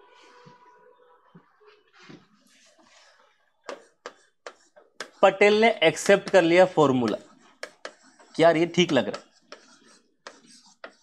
पटेल को ये माउंटबेटन फॉर्मूला सही लगा, लेकिन उन्होंने कहा बट ही इंसिस्टेड ऑन, लेकिन पटेल ने लगातार बात करी किसकी? On full basket of apples. लेकिन मुझे क्या चाहिए? पूरी सेब की टोकरी। तो माउंटबेटन ने कहा कि ले जा, वो सेब ला के दे दिए। बोलते अरे मैं ये नहीं कह रहा। तो बोले क्या चाहिए? तो बोलते मेरा मतलब ये है कि जितने भी नेटिव स्टेट्स किसके रेंज में थे, मेरी रेंज में, मुझे वो सारे चाहिए। एक ने मना किया तो मैं आपको गला पकड़ूंगा। आया समझ में? What is full basket of apples? मतलब 550 जो मेरी रेंज में थे ज्योग्राफिकल कॉन्टिग्यूटी में, वो सारे ही हाँ करने चाहिए। ये आप करवाओगे तभी क्या मानूंगा मैं इसको? फॉर्मूले को। आया समझ में? तो उसने किसको इन्वॉल्व कर लिया अब? माउंटबेटन को, कि मैं आपका फॉर्मूला मानने को तैयार हूं, लेकिन मेरी कंडीशन क्या है? एक भी स्टेट छूटना नहीं चाहिए। माउंटबेटन ने कहा कि ठीक है, सारी टोकरी तेरी। याद है वर्ड एप्पल बास्केट का मतलब क्या है? कोई डाउट है इसमें? इसके बाद आगे बढ़े। फिर माउंटबेटन बोले कि मैं भी जाता हूं। फिर माउंटबेटन खुद ने भी लेटर लिखा। माउंटबेटन ने भी लेटर लिखे किसको? प्रिंसली स्टेट्स को, और उनसे क्या रिक्वेस्ट करी? एंड अर्ज देम टू ज्वाइन इंडिया। फिर पटेल के कहने पे माउंटबेटन ने लेटर किसको लिखे? प्रिंसली स्टेट्स को। क्या बोला? किसको ज्वाइन कर लो? भारत को।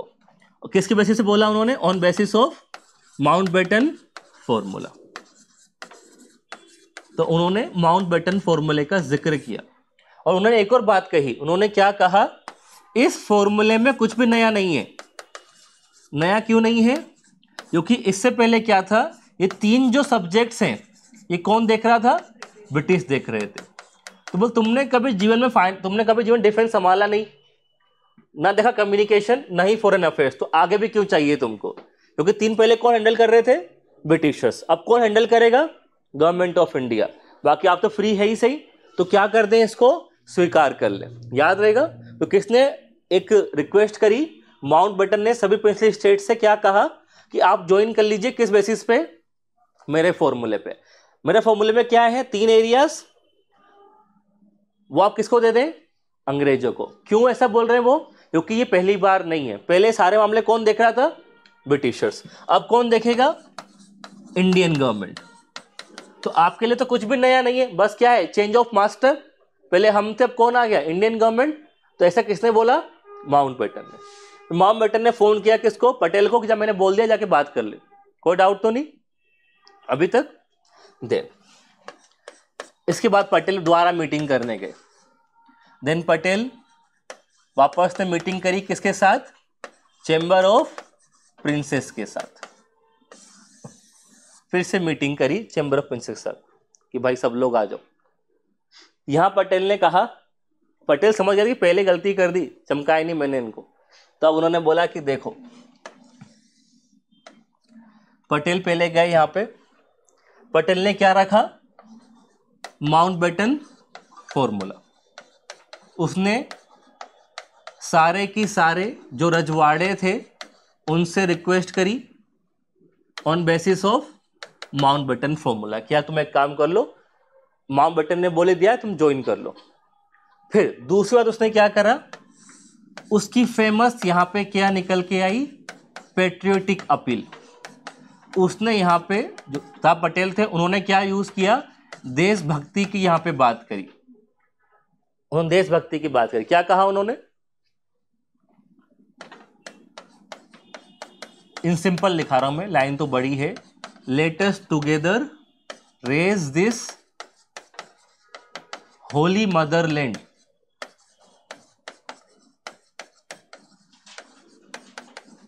To its appropriate place in world. उन्होंने ये एक लाइन कही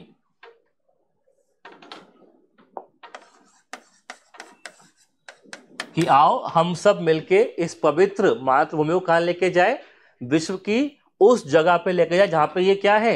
हकदार है। ऐसी अपील करी। नहीं है भाइयों बहनों, है ना? देश नहीं मिटने दूंगा, डायलॉग मारे इसे। तो क्या होगा? आओ हम कहां लेके जाए? इस मातृभूमि को वहां लेके जाए जहां पे ये स्थान बनता है इसका। हम पे काले गोरों ने बहुत राज कर लिया। अब किसका समय है? एक होने का, भारत भूमि को श्रेष्ठ बनाने का। तो जागो मेरे वीरों, कर दो क्रांति, है ना? ऐसा खूब उन्होंने भावना बह गए, बोल दिया। कुछ लोग भावुक हो गए, आंसू आने लगे, बोलते हाँ तैयार है हम, कोई दिक्कत नहीं, ठीक है। तो उन्होंने क्या करा? Patriotic appeal. होता है कुछ ऐसे लोग, जैसे कोई आपको अपील करे पेट्रियोटिक, आपके सामने भाषण दे, कुछ लोग क्या होते हैं एकदम आंसू आ जाते हैं मन में। आपके क्या जाग जाती है खून के अंदर? देश प्रेम, कि अभी मैं तो बॉर्डर पे, है ना? तो वैसे किसमें जाग गया? कई सारे लोगों में जाग गया। तो कुछ लोग तो हाँ कर गए, कि क्या कर गए? कि चलो मंजूर है। कुछ ढीठ होते, कहता है कि लेक्चर दे रहा है बोरिंग, होते हैं सब कुछ लोग, आप स्कूल में गए होंगे 15 अगस्त के दिन, वो आगे पर्चा लेके, है ना, पढ़ रहा है स्पीच, कोई मतलब नहीं है क्योंकि उसमें भाव नहीं थे। होता है ना ऐसा, क्लास का मॉनिटर, कॉमन काम था स्पीच देने का, आप तो नहीं तो मॉनिटर एक आध तो बोल हो गया कार्य का, हाँ तो बोरिंग होते हैं वो। तो उन्होंने क्या दिया, स्पीच देना शुरू करी, आप सुनते थे, बोर हो रहे थे। तो फिर जब उन्होंने पेट्रियोटिक अपील दी, उनको लगा जनता में अभी भी क्या नहीं जागा है, उनका खून नहीं जागा है, उनको कोई इंटरेस्ट नहीं कर रहे। एंड देन पटेल ने यहाँ पे क्या दिखाई, पटेल ने क्या यूज करा, थ्रेट, उन धमकी देना शुरू कर दिया। पटेल ने धमकी दी कि अब तुम नहीं मान रहे हो, बहुत हो गया। होता ना ऐसा, ट्राई कर लिया, प्यार से बोल दिया, अपील भी कर ली, कुछ होते डीती है ना, क्लास टीचर बोल रहा है समझ में नहीं आ रही उनको, फिर अब क्या लाना पड़ेगा, डंडा लाना पड़ेगा, तब वो उठेंगे देश प्रेम के लिए, फिर सलाम करेंगे। फिर पटेल ने धमकी का यूज किया। पटेल ने क्या बोला कि पटेल ने एक लाइन कही कि आई एक्सेप्ट या I expect all to join India, कि इतने भाषण देने के बाद मुझे लगता है सब लोग ज्वाइन कर लेंगे इंडिया को, और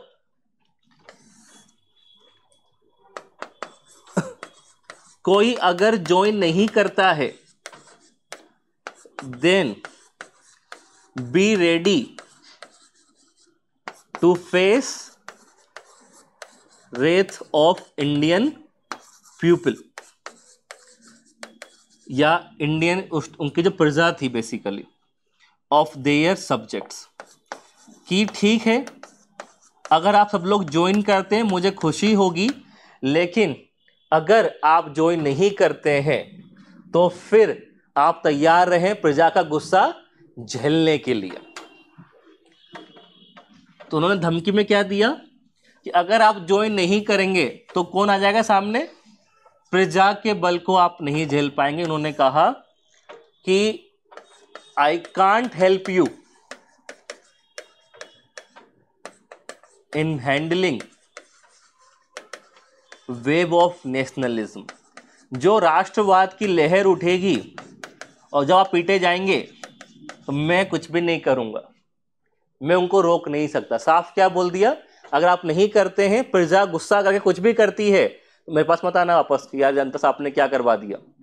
फिर क्या बोला, इसके अलावा आफ्टर दिस कंडीशन क्या हो जाएंगी, condition will be more tougher. जब पिटने के बाद आओगे मेरे पास तो ये उम्मीद मत करना कि मैं तुम्हें सेम कंडीशन में मानूंगा, तो कंडीशन क्या हो जाएंगी, और कठिन हो जाएंगी। धमकी दी इनडायरेक्टली, क्या बोल सकते हैं, थ्रेट ही बोलेंगे इसको। होगा ना कि जैसे आप, मैं बोलूं टेस्ट दे लेना बेटा, पढ़ लिया करो बेटा, नहीं आ रहे, प्यार से बोला, पढ़ोगे तो एग्जाम निकलेगा, नाम अच्छा होगा, लेकिन तब भी ढीठ है, नहीं मानते। तो धमकी क्या दी कि देख लो, आ जाओगे तो ठीक है, नहीं आओगे तो पेरेंट्स को कॉल करूंगा, क्लास में आना बंद करा दूंगा। कोई ढीठ तब भी नहीं आएंगे, लेकिन फिर भी क्या होगा, क्लास में आना बंद करा दूंगा, ये हो जाएगा। धमकी दी। पटेल ने भी वही किया कि भाई देख लो, जुड़ जाओ, नहीं जुड़ोगे अगर जनता आपको मारने आई मैं नहीं बचाऊंगा, और पिटने के बाद मेरे पास आए तो कंडीशन क्या हो जाएगी, और मुश्किल बना दूंगा मैं। तो आपके पास क्या है, ये आखिरी क्या है, मौका है। तो खौफ में कौन आ गए, सारे के सारे पुलिस स्टेट्स वाले, कि यार ये तो जो है पिटवाने का प्लान कर रहा है ना, याद रहेगा। देन तीसरा क्या करा पटेल ने, इसी के अंदर पटेल ने डिप्लोमेसी दिखाई। वो होता भी है ना, पहले डरा दो, फिर उन्होंने बोला डिप्लोमेसी के साथ कि पटेल ने बोला साफ कि मैं आपके जो डिमांड थी, डिमांड की किसकी थी, डिमांड ऑफ ऑनर, आपका सम्मान और आपका जो महान टाइटल है आधे किलोमीटर लंबे, वो सारे में क्या करता हूं, एक्सेप्ट करता हूं। और साथ में उन्होंने क्या दिया, he introduced concept of privy purses.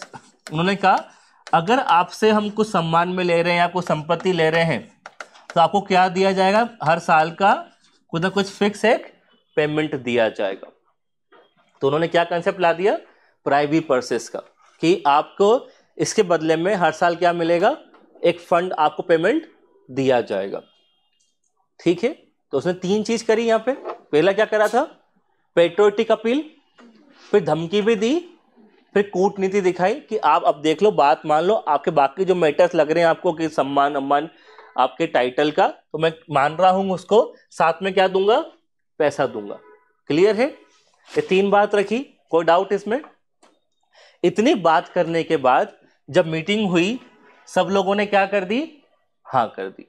तो बाय 15 अगस्त 15 अगस्त के पहले पहले अगर हम बात करें तो सारे की सारे स्टेट्स ने क्या कर दिया, ऑल नेटिव स्टेट्स या प्रिंसली स्टेट्स ने एग्री कर दिया किसके लिए, ज्वाइन करने के लिए, कि भाई साहब हम तैयार हैं, टेंशन मत लो। सबने ज्वाइन कर दिया सिवाय किसके, कुछ 6 लोग फंस रहे थे। मतलब तैयार तो वो भी थे लेकिन 6 लोग नाटक कर रहे थे। क्लियर है, अलमोस्ट सब ने, मतलब 550 पूरे ने ज्वाइन करने को बोले, 2-4 ही थे जो क्या कर रहे थे, नोटंकी कर रहे थे। किसी ने प्रॉब्लम क्रिएट नहीं करी, प्रॉब्लम ने किसने क्रिएट करी, इन 6 लोगों ने। बाकी सब तो शांतिपूर्वक आए और साइन करके चले गए, लेकिन 6 क्या होते हैं क्रांतिवीर क्लास में, एक आधो ढीठ होते ही है, तो ये 6 ढीठ थे, ये नहीं माने। कोई डाउट अभी तक? आगे बढ़े। 6 में कौन कौन है, भोपाल, जोधपुर, त्रावणकोर, जम्मू कश्मीर, जूनागढ़, और तीसरा कौन है, हैदराबाद। ये 6 नाटक करते रहे। तो इनको ना तो समझ में क्या आई पेट्रियोटिक अपील, ना ही धमकी समझ में आई, ना ही समझ में क्या आया इनको, डिप्लोमेसी। ये समझ में नहीं आ रहा था इनको। भोपाल क्या चाह रहा था, भोपाल को इंडिपेंडेंट रहना था, क्योंकि इसमें थे हामिदुल्ला खान, नवाब हामिदुल्ला खान थे। इनको इंडिपेंडेंट रहना था क्योंकि ये कांग्रेस के खिलाफ थे, ये बिल्कुल ही खिलाफ थे कांग्रेस के। तो उन्होंने क्या बोल दिया कि मेरे को नहीं मिलना। फिर इनको टाइट किया गया थोड़ा सा, घर पे उठा के लाए गए रात में, बोलो क्या करना है साहब, मैंने कब मना करी थी। तो इन्होंने बाद में ज्वाइन कर लिया, लेटर ज्वाइन, लेकिन बाद में किया, आई थिंक 1949 में ज्वाइन किया। एग्री कर लिए थे लेकिन बाद में फिर ज्वाइन करे 1949 में, याद है सब, लेटर बाद में ज्वाइन किया आज़ादी के बाद, लेकिन मना लिए गए। वैसे कुछ यूज़ नहीं करना पड़ा, उठा के लाए घर पे, क्या दिक्कत है, पटेल जी सामने बैठ गए, साहब कैसी बातें कर रहे हो आप, तो बस अभी करा लो साइन। तो लेकिन इशू क्या था, इंडिपेंडेंट रहना ना। दूसरे कौन थे, जोधपुर, यहां पे हिंदू मेजोरिटी थे, जो रूलर थे रहे थे, कहाँ जाऊंगा, पाकिस्तान जाऊंगा। राजस्थान में रहते, पाकिस्तान जाऊंगा। पटेल ने बोला इधर कौन सा नशा करके आया तो पहले इधर बता, कौन सी भांग खाई है तूने, मेरे को भी खिला पहले तो, कि तू एक तो इंडिया में होके पास में, और तू कहाँ जाना चाह रहा है, पाकिस्तान, वो भी हिंदू जनता को लेके। मतलब क्या चाह रहे हो तुम, कि तुम्हारे सारे बाल ना बचे, मतलब जनता मारे तुमको। तो इनको समझाया गया। और बेसिकली क्यों जा रहे थे ये पाकिस्तान, इन्हें कई सारे क्या दे रहा था, कुत्ते नहीं दे रहा था, क्या तो कचरा है। पाकिस्तान जो है इनको कई सारे इंसेंटिव्स दे रहा था कि तुम आ जाओ, तुमको मैं और प्रॉपर्टी दे दूंगा, पैसा दे दूंगा खूब सारा, तुम्हें क्या चाहिए, पैसा प्रॉपर्टी सब दे दूंगा। तो पाकिस्तान पे नेहरू जब इनसे मिलने गए पटेल, तो बोलते हैं वो सिर्फ बोल रहा है, तेरे को देगा क्या, तुम चले जाओगे बिना उसकी। तो फिर उन्होंने समझाया कि वो सिर्फ तुम्हें क्या दे रहे हैं, क्या बोलते हैं उसको, तुमको झांसा, या तुमको लुहाने, क्या बोल, लुहावना, कुछ भी वर्ड होता है ना, लालच एक और वर्ड होता है ऐसा, काइंड ऑफ लुहावन दे रहे हैं, सब कुछ होता है ना वर्ड वैसा। तुमको कहीं ना कहीं क्या कर रहे हैं वो, तुमको वो, हाँ, तुमको वो कहीं ना कहीं सिर्फ एक वो झांसा दे रहे हैं कि तुम ये सब दे देंगे, तुम यहाँ पे आ जाओ। और एक बार तुम ज्वाइन कर लोगे, उसने नहीं दिया, तुम क्या कर लोगे फिर, हाँ, तो क्या कर लोगे, समझाया उसको। जोधपुर वाला मान नहीं रहा था, फिर इसको भी उठवाया गया कि तू भी दे रहा, फिर ये भी बोला कि साहब मैं भी ज्वाइन करता हूँ, तो ये भी बाद में मान गया, ये भी बाद में माने, इनको समझाया गया। फिर इनकी प्रॉपर क्लास ली गई, क्लास लेके 4 लोग बगल बगल खड़े कर दिए, कहीं मुझे बता देना मेरे को, फिर उसने लास्ट में ज्वाइन कर लिया। तीसरे कौन थे? त्रावणकोर, ये अलग चल रहे थे। त्रावणकोर कहाँ पे है? एकदम कोस्ट पे पड़े हुए। इनको यूके और यूएस इन्फ्लुएंस कर रहे थे कि अरे तुम इतने अच्छे हो, कितने प्यारे हो, मजा आता है तुमको देख के, तुम इंडिपेंडेंट रहो। क्यों? क्योंकि ये कहां पे थे? इनकी लोकेशन कैसी थी? Strategic location. वो चाह रहे थे कि इंडिया से दूर जाके भी इंडिया को हम क्या करें? कंट्रोल करें।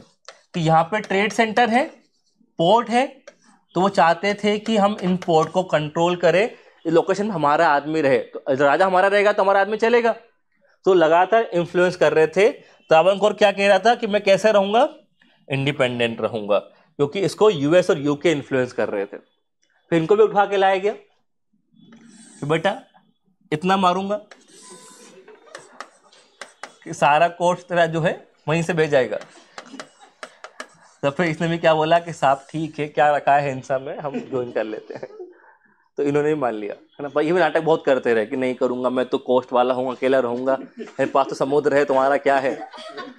तो समुद्र भी निकालेंगे हम, तो फिर मान लिया त्रावणकोर ने। ओके, ये भी इशू क्रिएट कर रहे थे अदरवाइज। 3 थे। देन ये सब मान गए, मतलब इनके लिए हमको फोर्स यूज नहीं करना पड़ा, ना कोई तरीका। धमकी दी, उठवा के लाए गए 2-3 बार, फिर आपने समझ गया कि भाई कार्यक्रम खत्म है। ठीक है। देन जम्मू कश्मीर, जम्मू कश्मीर का मुद्दा क्या था? रूलर क्या थे? हरि सिंह। हरि सिंह थे जो क्या थे? हिंदू। हिंदू डोगरा किंग थे, डोगरा रूलर थे हरि सिंह नाम के। इनकी जो सब्जेक्ट्स थे, जनता, वो क्या थी?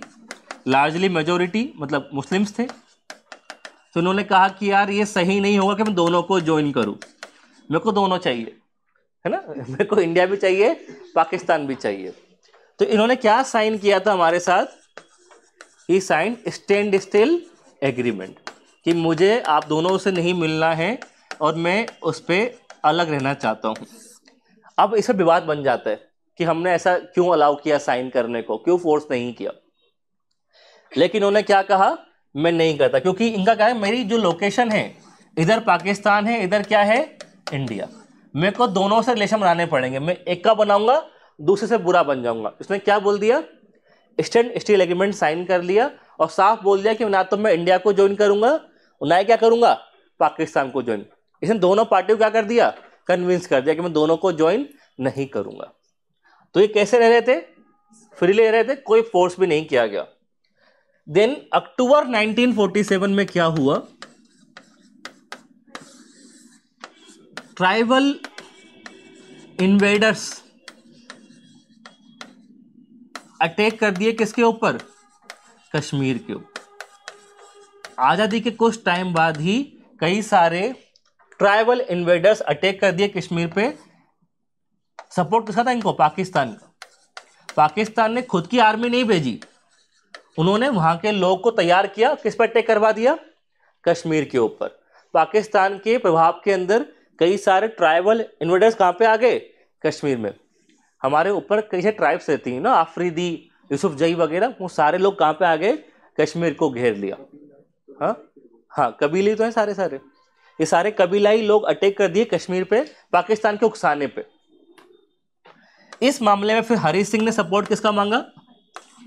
हरि सिंह ने आस्क फॉर इंडियन सपोर्ट। तो नेहरू प्रधानमंत्री थे, नेहरू ने क्या कहा कि as per the international agreement आप हमारा पार्ट नहीं है, हमारी सेना आपके पास नहीं भेज सकते। सपोर्ट का मांगा। इंडिया ने बात करी किसकी? इंडिया ने बोला कि क्या साइन करो? इंस्ट्रूमेंट ऑफ एक्सेशन, क्योंकि बिना साइन किए हमारी फोर्स आपकी टेरिटरी में नहीं आ सकती, क्योंकि किसका वायलेशन हो जाएगा? इंटरनेशनल रूल्स का। देन हरि सिंह ने क्या करा? फिर साइन कर दिया। तो हरि सिंह ने उस कंडीशन में साइन किया। फिर इंडिया की फोर्स गई और किस पे हटाया उन्होंने? पाकिस्तान के ट्राइबल्स को। लेकिन क्या चला गया? पीओके पाकिस्तान के कंट्रोल में रह गया। अब इसमें कई सारे विवाद बन जाते हैं जो हमारे काम के लिए, ऑल पॉलिटिक्स, कि नेहरू ने क्यों साइन कराया स्टैंड स्टिल एग्रीमेंट, फोर्स क्यों यूज नहीं करी, क्योंकि नेहरू का क्या था, ससुराल था। इट इज सेड दैट, पता है कि नहीं ऐसा, जवाहरलाल नेहरू की वाइफ जम्मू कश्मीर की थी, तो जैसे ही बोलते हैं पूरा इटली ससुराल हो गया, तो उनका कहना है पूरा कश्मीर ससुराल हो गया। There are so many things, पर ऐसा कुछ है नहीं, हम तो हमारे काम का नहीं है। बाकी आप पढ़ें स्टोरी खूब मन बना के, कोई टेंशन नहीं, याद रहेगा।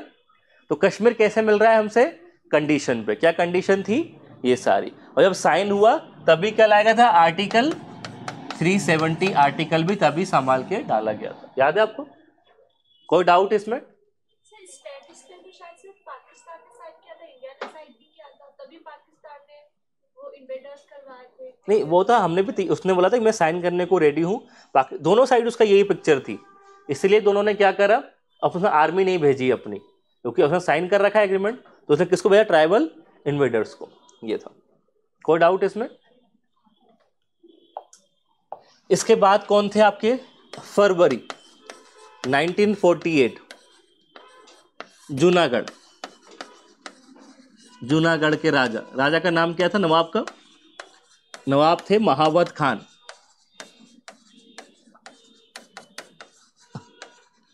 क्या चाह रहे थे, पाकिस्तान जाऊंगा।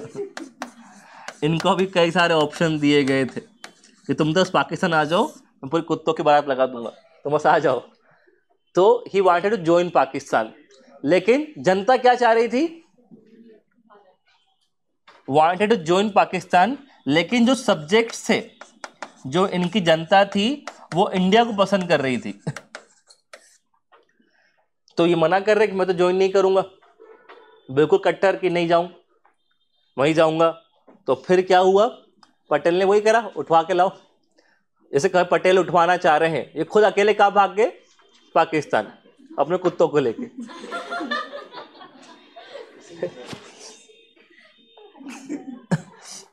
तो क्या हो रहा था, इनकी प्रजा जो थी, सब्जेक्ट्स, वो इनका अपोज कर रही थी।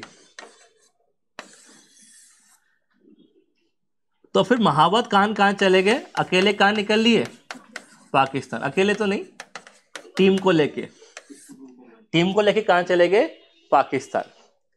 तो वहां पे कहाँ कोई बचा नहीं, तो वहां पे क्या हुआ फिर, इंडिया के लोग गए, इनके जो दीवान थे, इनके दीवान को पकड़ा, और हमने दीवान से बातचीत करी, और क्या कराया हमने यहाँ पे फिर, प्लेबिसाइड। तो हमने इनके दीवान को साथ लेके, दीवान ने वहां पे क्या कराया, जनमत संग्रह, प्लेबिसाइड। सबसे वोट मांगे गए, क्या करना है, किसको ज्वाइन करना है, पाकिस्तान या इंडिया। और प्लेबिसाइड में सपोर्ट किसका आया, इंडिया का। प्लेबिसाइड में जनता ने बोला कि हम तो कहाँ रहेंगे, इंडिया में रहेंगे। तो ये रहा, महावत खान वहीं रह गए, और ज्वाइन किसको कर लिया, जूनागढ़ को, इंडिया ने। क्लियर है, ये भी साइन भी हो गया ना। इसके बाद हटा दो, क्या हुआ ना, लास्ट कौन बच रहा है आपका, सितंबर अक्टूबर 1948। कौन नहीं मान रहा था, हैदराबाद।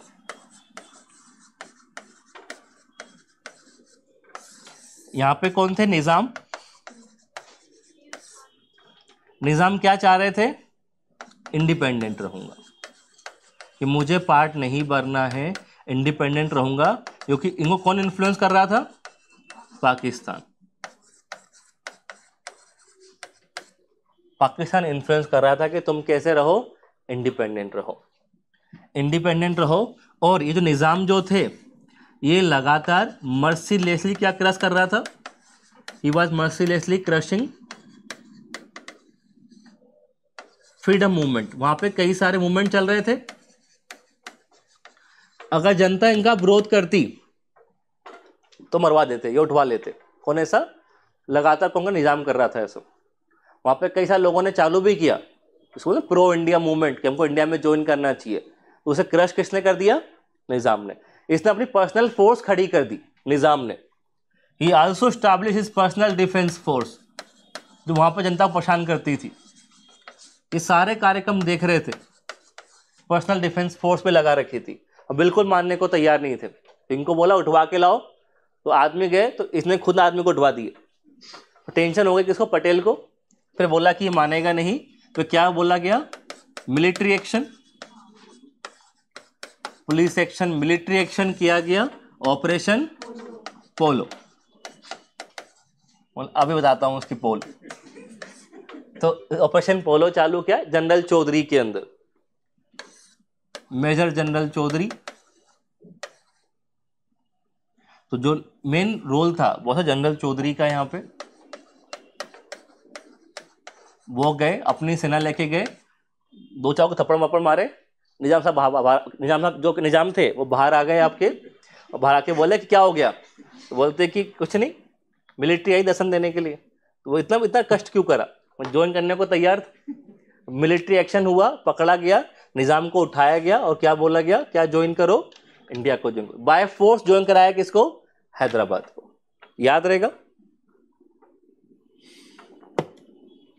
तो हमने क्या करा, प्लेबिसाइड का यूज भी किया। किसका यूज किया साथ में, मिलिट्री एक्शन का। और किसको मिला लिया गया, हैदराबाद। कोई डाउट इसमें। तो बेसिकली ये हुआ कि बाय 1948 क्या कंप्लीट हो गया, इंटीग्रेशन ऑफ नेटिव स्टेट्स। हमने सारे के सारे जो हमारे पास में थे वो मिल गए, सारे की सारे जितने एप्पल्स थे वो किसको मिल गए, पटेल को। He received all basket of apples. कोई डाउट तो नहीं इसमें। इंटीग्रेशन ऑफ नेटिव स्टेट्स यहां पे कंप्लीट हुआ, लेकिन दो इलाके बच रहे थे, वो नेटिव स्टेट्स में नहीं आते, प्लस ब्रैकेट में लिख देना। इसके अलावा ये सारा काम किसने किया है, पटेल ने। जिसे क्या बोलते हैं, इंटीग्रेशन ऑफ नेटिव स्टेट्स। इसके बाद 1954 में हमने किसको एक्वायर किया, वी एक्वायर्ड पुडुचेरी। हमने क्या ले लिया, पुडुचेरी माहे हमने एक्वायर किया किससे, फ्रांस से। फ्रांस जो थे फ्रेंच, नेहरू उनसे बातचीत करते हैं और म्यूचुअली क्या करते हैं, वो हिस्सा किससे ले लेते हैं, फ्रांस से। कब ले रहे हैं वो, 1954 में। देन 1961 में हम क्या करेंगे, we acquired Goa, Daman and Diu. Goa, Daman and Diu हम एक्वायर करेंगे किससे, पोर्तुगीज से। कैसे करेंगे,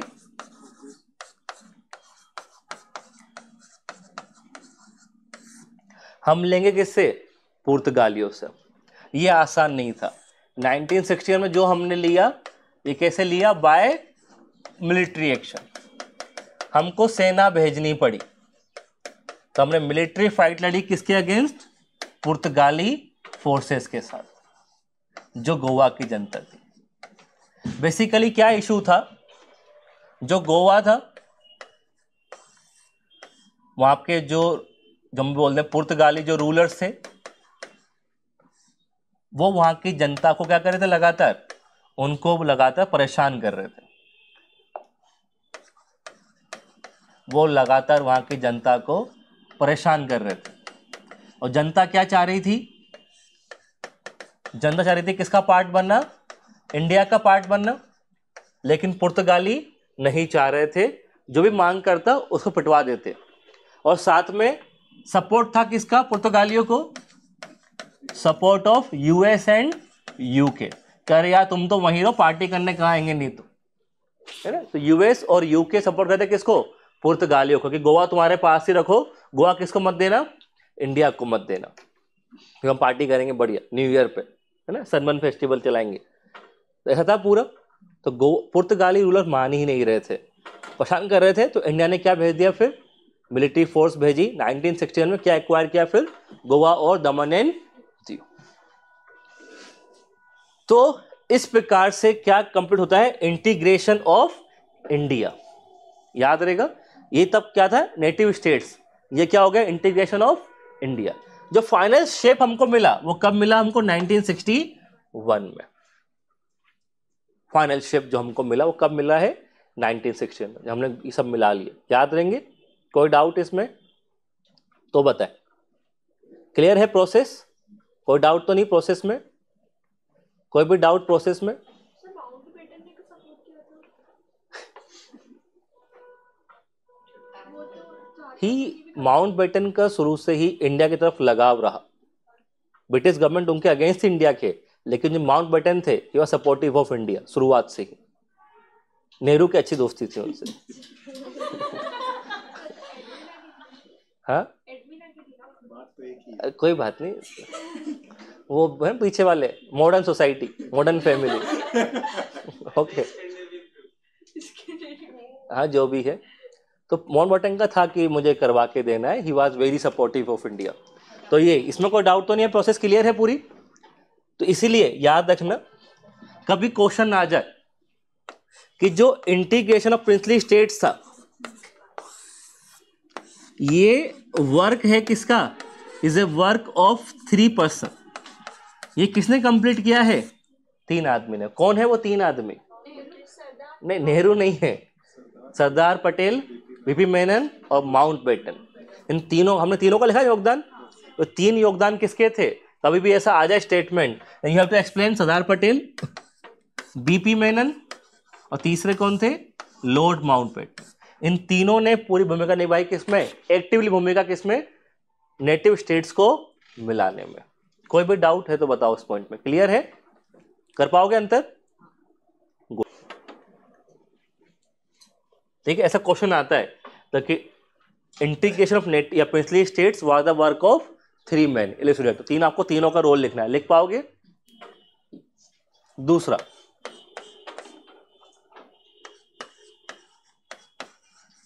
Patel used his skills in achieving integration of native states. क्या लिखोगे? ऐसा कुछ आता है क्वेश्चन तो। पटेल ने क्या यूज किया? कौन सी स्किल्स यूज करी? डिप्लोमेटिक स्किल्स, देन थ्रेट और मतलब उसको एक क्या बोल सकते हैं उसको, एक अच्छा वर्ड होता है ना। तो पटेल ने बेसिकली डिप्लोमेसी का यूज किया,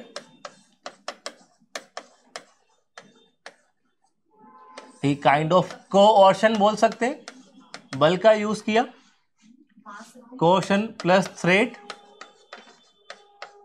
then he also use patriotism and then he also use pragmatism. ये 4 चीज का उसने यूज किया ना। मुझे बताएं 4 का क्या लगता है आपको अंतर? हमने पढ़ रखा है जस्ट टू शो द कि क्या क्या है। डिप्लोमेसी याद है? क्या डिप्लोमेसी थी? माउंटबेटन से बात करना, एक तो डिप्लोमेसी कहलाएगी वो। उसकी बात को मानना, कंडीशन अप्लाई करना कि मैं मानो लेकिन तुम्हें भी बात मानो। फिर क्या? वो टाइटल्स को मानना, प्राइवेट पर्सन वाला कंसेप्ट। दूसरा क्या था? कोऑर्शन, थ्रेट, धमकी दी। हम देख रहे हैं फोर्स का यूज भी कर रहा है वो अगेंस्ट हैदराबाद। ठीक है। देन क्या था? पेट्रियोटिज्म, अपील याद ही है आपको। और लास्ट में क्या है? प्रेगमेटिज्म, मतलब व्यवहारिक थे। उन्होंने कोई ऐसी आइडियल कंडीशन नहीं लगाई। जब किसने मांगा? नेटिव स्टेट से क्या मांगा? सम्मान वगैरह मान लिए तुरंत ही। वो किसका एग्जाम्पल है उनका? प्रेगमेटिज्म का। माउंटबेटन ने कुछ बोला तुरंत मान लिए, वो किसका एग्जाम्पल है उनका? वो प्रेगमेटिज्म मतलब होता है व्यवहारिक, कि बात कैसी करते थे वो? व्यवहारिक, कि यार ये अभी हो सकता है। होता है ना कि आइडियल बातें करना, वो नहीं, कैसी बातें करी उन्होंने? प्रेगमेटिक तरीके से, कि यार ये वैलिड है, ऐसा काम हो जाएगा। तो उन्होंने इन 4 स्किल्स का यूज किया किसके लिए? Just to achieve integration of native states. कोई भी डाउट हो तो बताएं। एक बनता है कैन, लिखो, एक क्वेश्चन लिखो, can Sardar Patel to be considered as Indian Bismarck. नाम सुना है बिस्मार्क का? क्या सरदार पटेल को भारतीय बिस्मार्क कहा जा सकता है? Can Sardar Patel to be considered as Indian Bismarck. सुना है ऐसा कुछ नाम बिस्मार्क का? गुड। कहाँ सुना था? हाँ तो कहाँ पढ़ा था? वर्ल्ड हिस्ट्री का, श्रीलंका की हिस्ट्री में था। तो फिर यूरोप में कहाँ? ऑटो विन बिस्मार्क नाम है पूरा। ऑटो विन बिस्मार्क ऑटो में था। और जर्मनी का जो यूनिफिकेशन था उसमें रोल था किसका? ऑटो विन बिस्मार्क का। तो you have to draw comparison between Otto von Bismarck और क्या सिमिलैरिटीज थी और क्या डिफरेंसेस थे। वहां भी चीजें थी, यहाँ भी चीजें, हम कल पढ़ेंगे। बाकी कोई डाउट तो नहीं? प्रोसेस क्लियर है? फिर आपसे पूछे प्रोसेस तो कता पाओगे एक्सप्लेन, या आपसे पूछे रोल ऑफ सरदार पटेल, लिख पाओगे? क्या रोल है उनके? ये 4 जो भी उन्होंने काम किए, देन डिपार्टमेंट बनाना वगैरह सारे काम। क्वेश्चन चल मैं कल ही लिखाऊंगा क्वेश्चंस, कोई दिक्कत नहीं। अभी कोई डाउट तो नहीं? प्रोसेस क्लियर है, चैलेंजेस क्लियर है, बैकग्राउंड क्लियर है। बाकी हम कल क्वेश्चन देखेंगे और कंप्लीट करेंगे इसको, ठीक है।